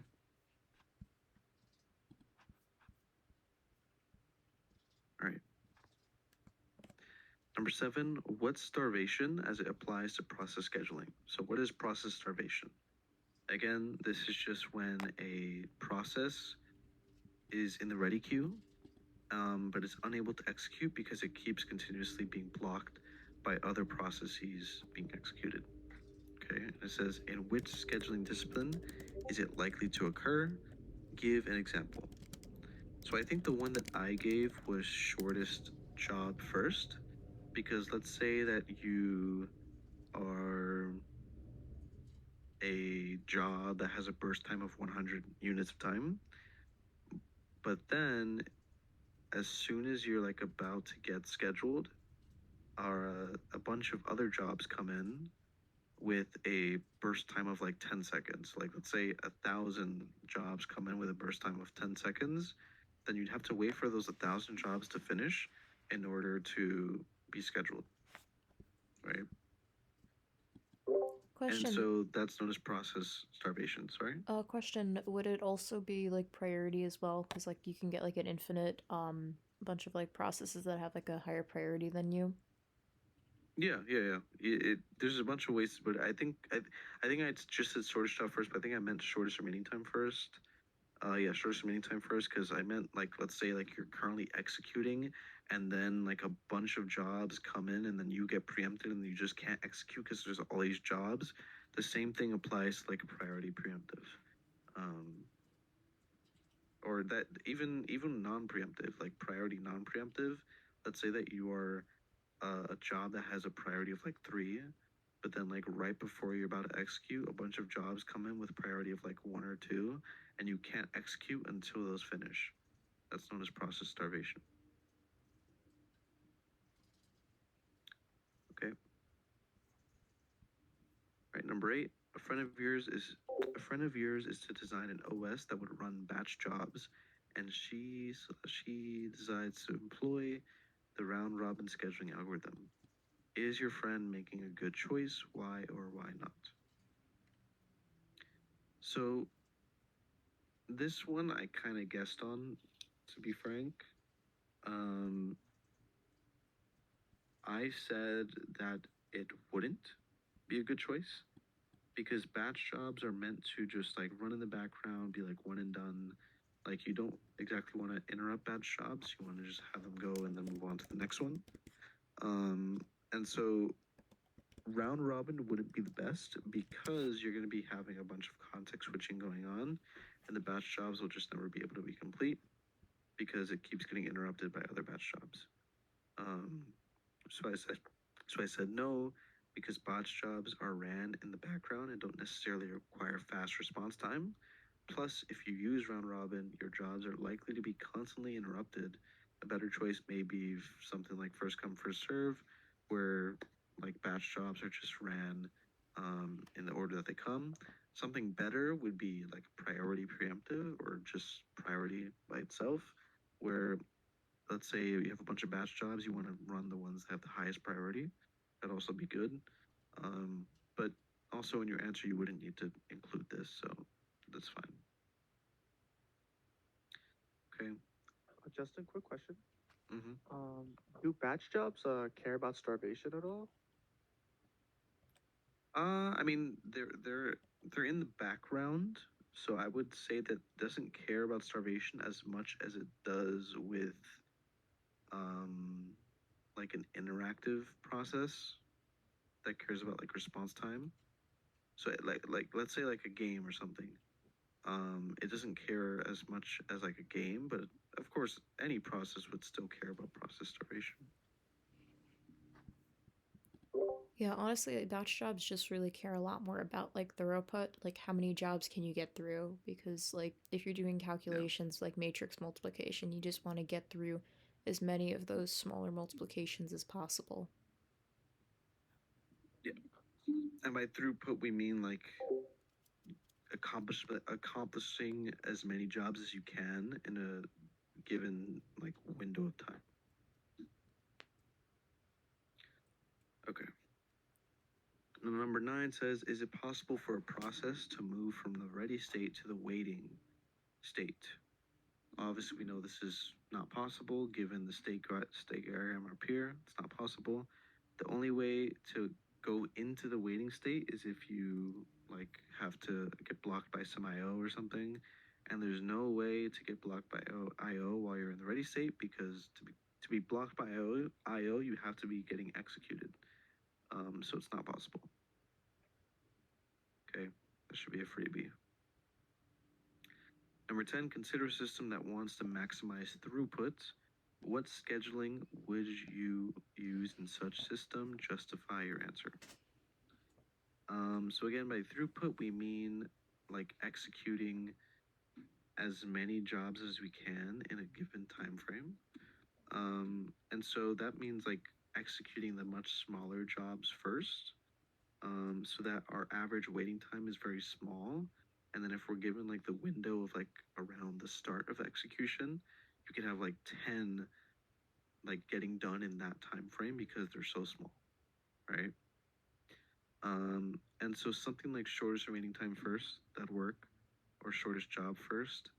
I think shortest remaining time first would probably be best, because if you do shortest job first, then like let's say a job comes in with a burst time of 10 and starts executing, but while it's executing, a bunch of jobs with like burst time 1 come in, they can't execute because the big job is still running. So shortest remaining time first would probably be best. I think I put here shortest job first, and then I realized after that it'd be shortest remaining time first. I think you put shortest remaining time first as well, Lauren, right? Or what did you put? I had the shortest job first. I just changed mine to shortest remaining time. Yeah, I think he probably would have said either one, but I think it would make much more sense to do shortest remaining time first. Yeah, I agree kind of with your reasoning with that. I mean, honestly, both do work, but I think the remaining time would kind of make sure that more jobs get ran in the first place. I mean, even if we did like examples on it, you probably would see something similar. So yeah. Yeah, I'll ask him about it tomorrow. We'll see. Cool. Starvation is the result of me skipping meals because of studying. I haven't even eaten today. That you just reminded me that. Damn. Okay. I felt that. All right. Number 11, in round robin scheduling, new processes are placed at the end of the queue rather than at the beginning. Suggest a reason for this. So remember, in round robin scheduling, like we said before, it's a circular queue, right? Where anytime a process is added to the queue, it's added at the end, and then anytime a process is removed from the queue, it's removed from the beginning. Just like a normal queue, but you can think of it as like a circular fashion. And so the reason it's placed at the end of the queue is so that anytime you have a process getting added, it's going to remove from the front.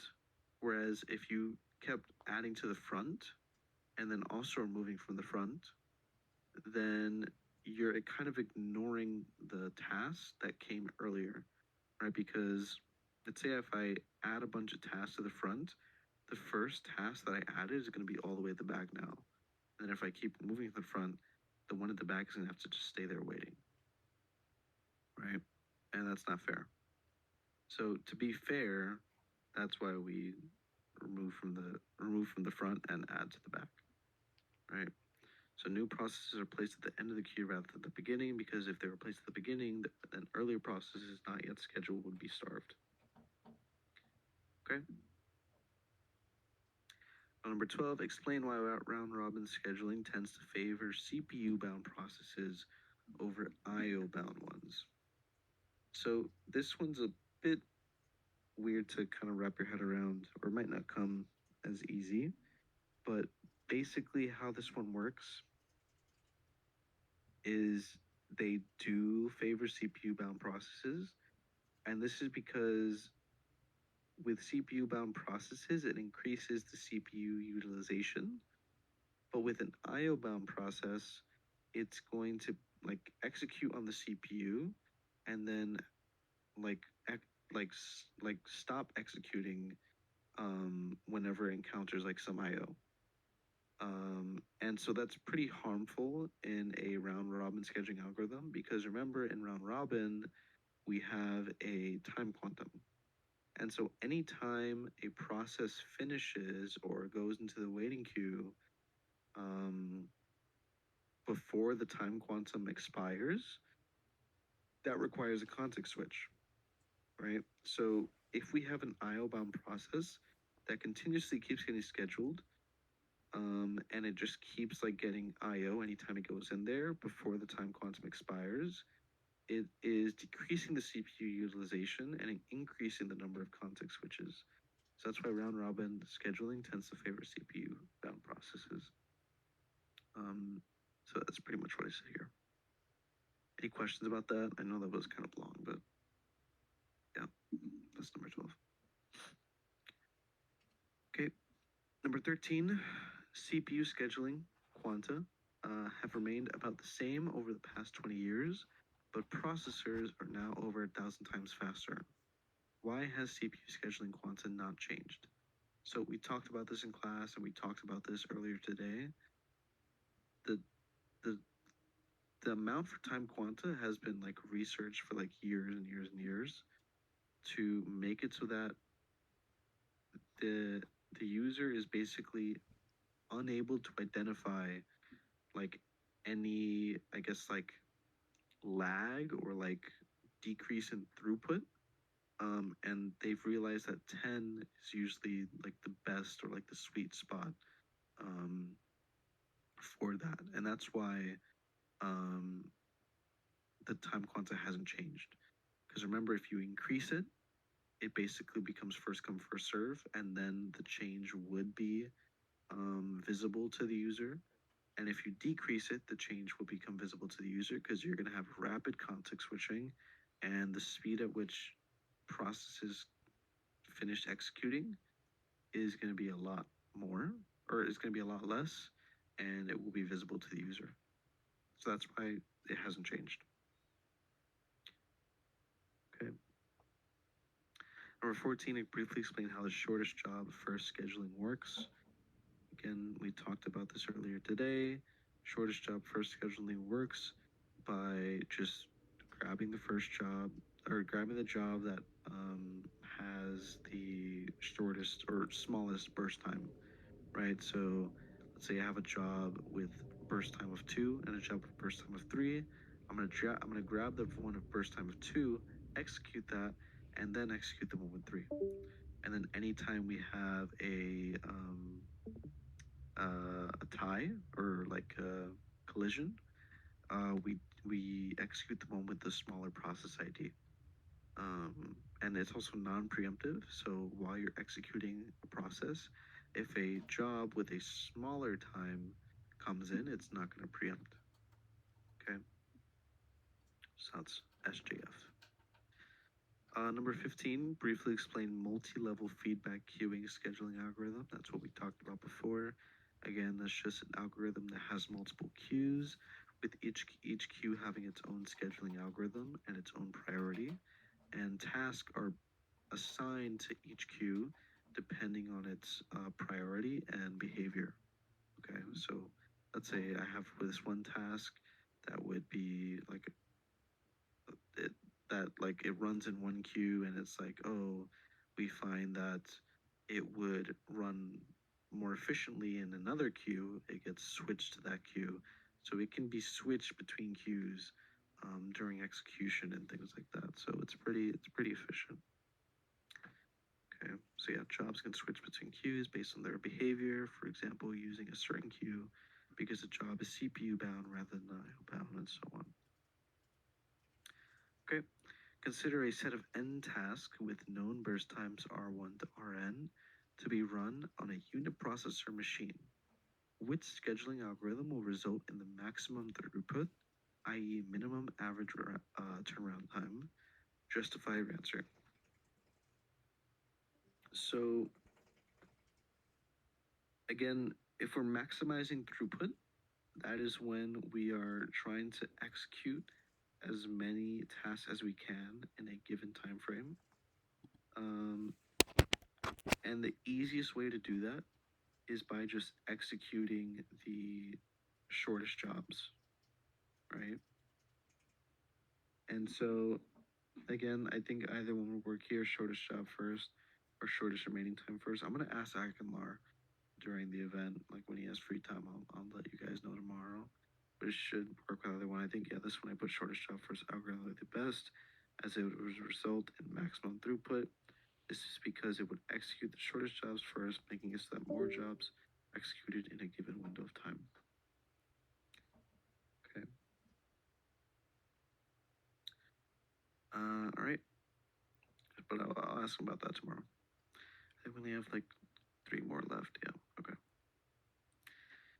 All right. 17 says true or false. Shortest remaining time first scheduling may cause starvation. Justify your answer.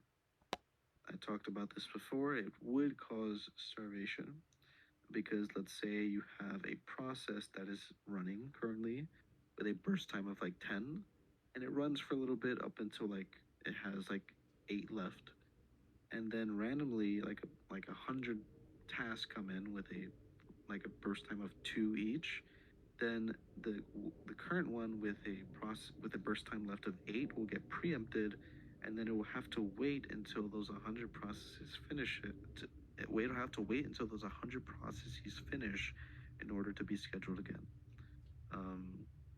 And that's starvation. So true. Okay. 18, preemptive priority scheduling may cause starvation. Justify your answer. Again, this is the same thing, except with shortest remaining time, it's priority. So I don't really want to walk through it, but it's the same explanation as the one I just gave. 19, round robin scheduling is better than FCFS in terms of response time. Justify your answer. So this is true because since you're constantly context switching, you are giving each task a little bit of execution time. Whereas with FCFS, you're saying, okay, whoever comes first gets to go, and you task 10 over there. There's 9 tasks ahead of you, but sorry, you're gonna have to wait, and you're gonna have a bad response time. Whereas if we do round robin, you let each task do a little bit each, and then it kind of increases the response time. So true because in round robin, each task gets access to the CPU little by little.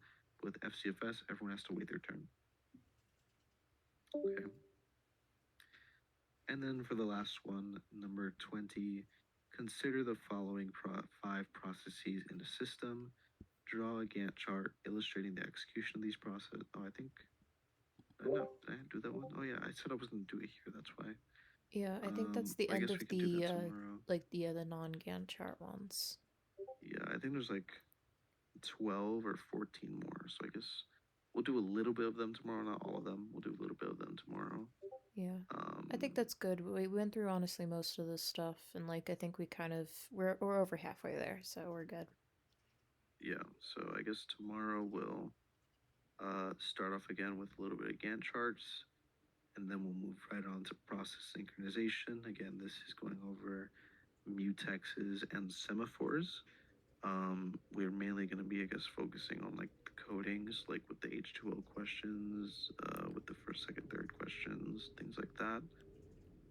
He did say though, I I think the guess only Lauren will be the question, one. yeah, he did say that the only question I think was gonna be the molecule question. I think he said the regular coordination stuff was gonna be more for the final, right?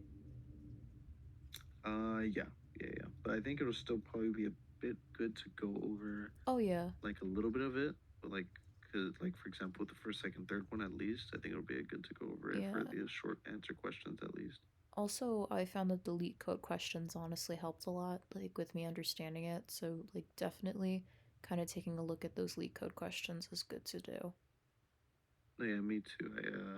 Yeah, Let me see like they if have it's like here. the I easy think one, like start a with that one, few. and then like you get the idea and you can go to the medium ones, and it's pretty much the Yeah, same kind of process each time. So that's what I recommend.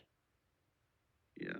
Right after the event tomorrow, I'm just gonna go to the library and not the first floor because I can't focus there, but I'm gonna just run through these. Yeah, I I think wonder this is this why. one, right? Yeah, this one.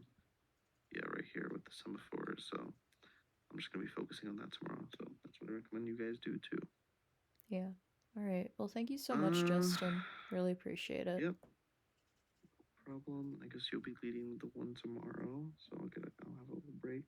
What time tomorrow?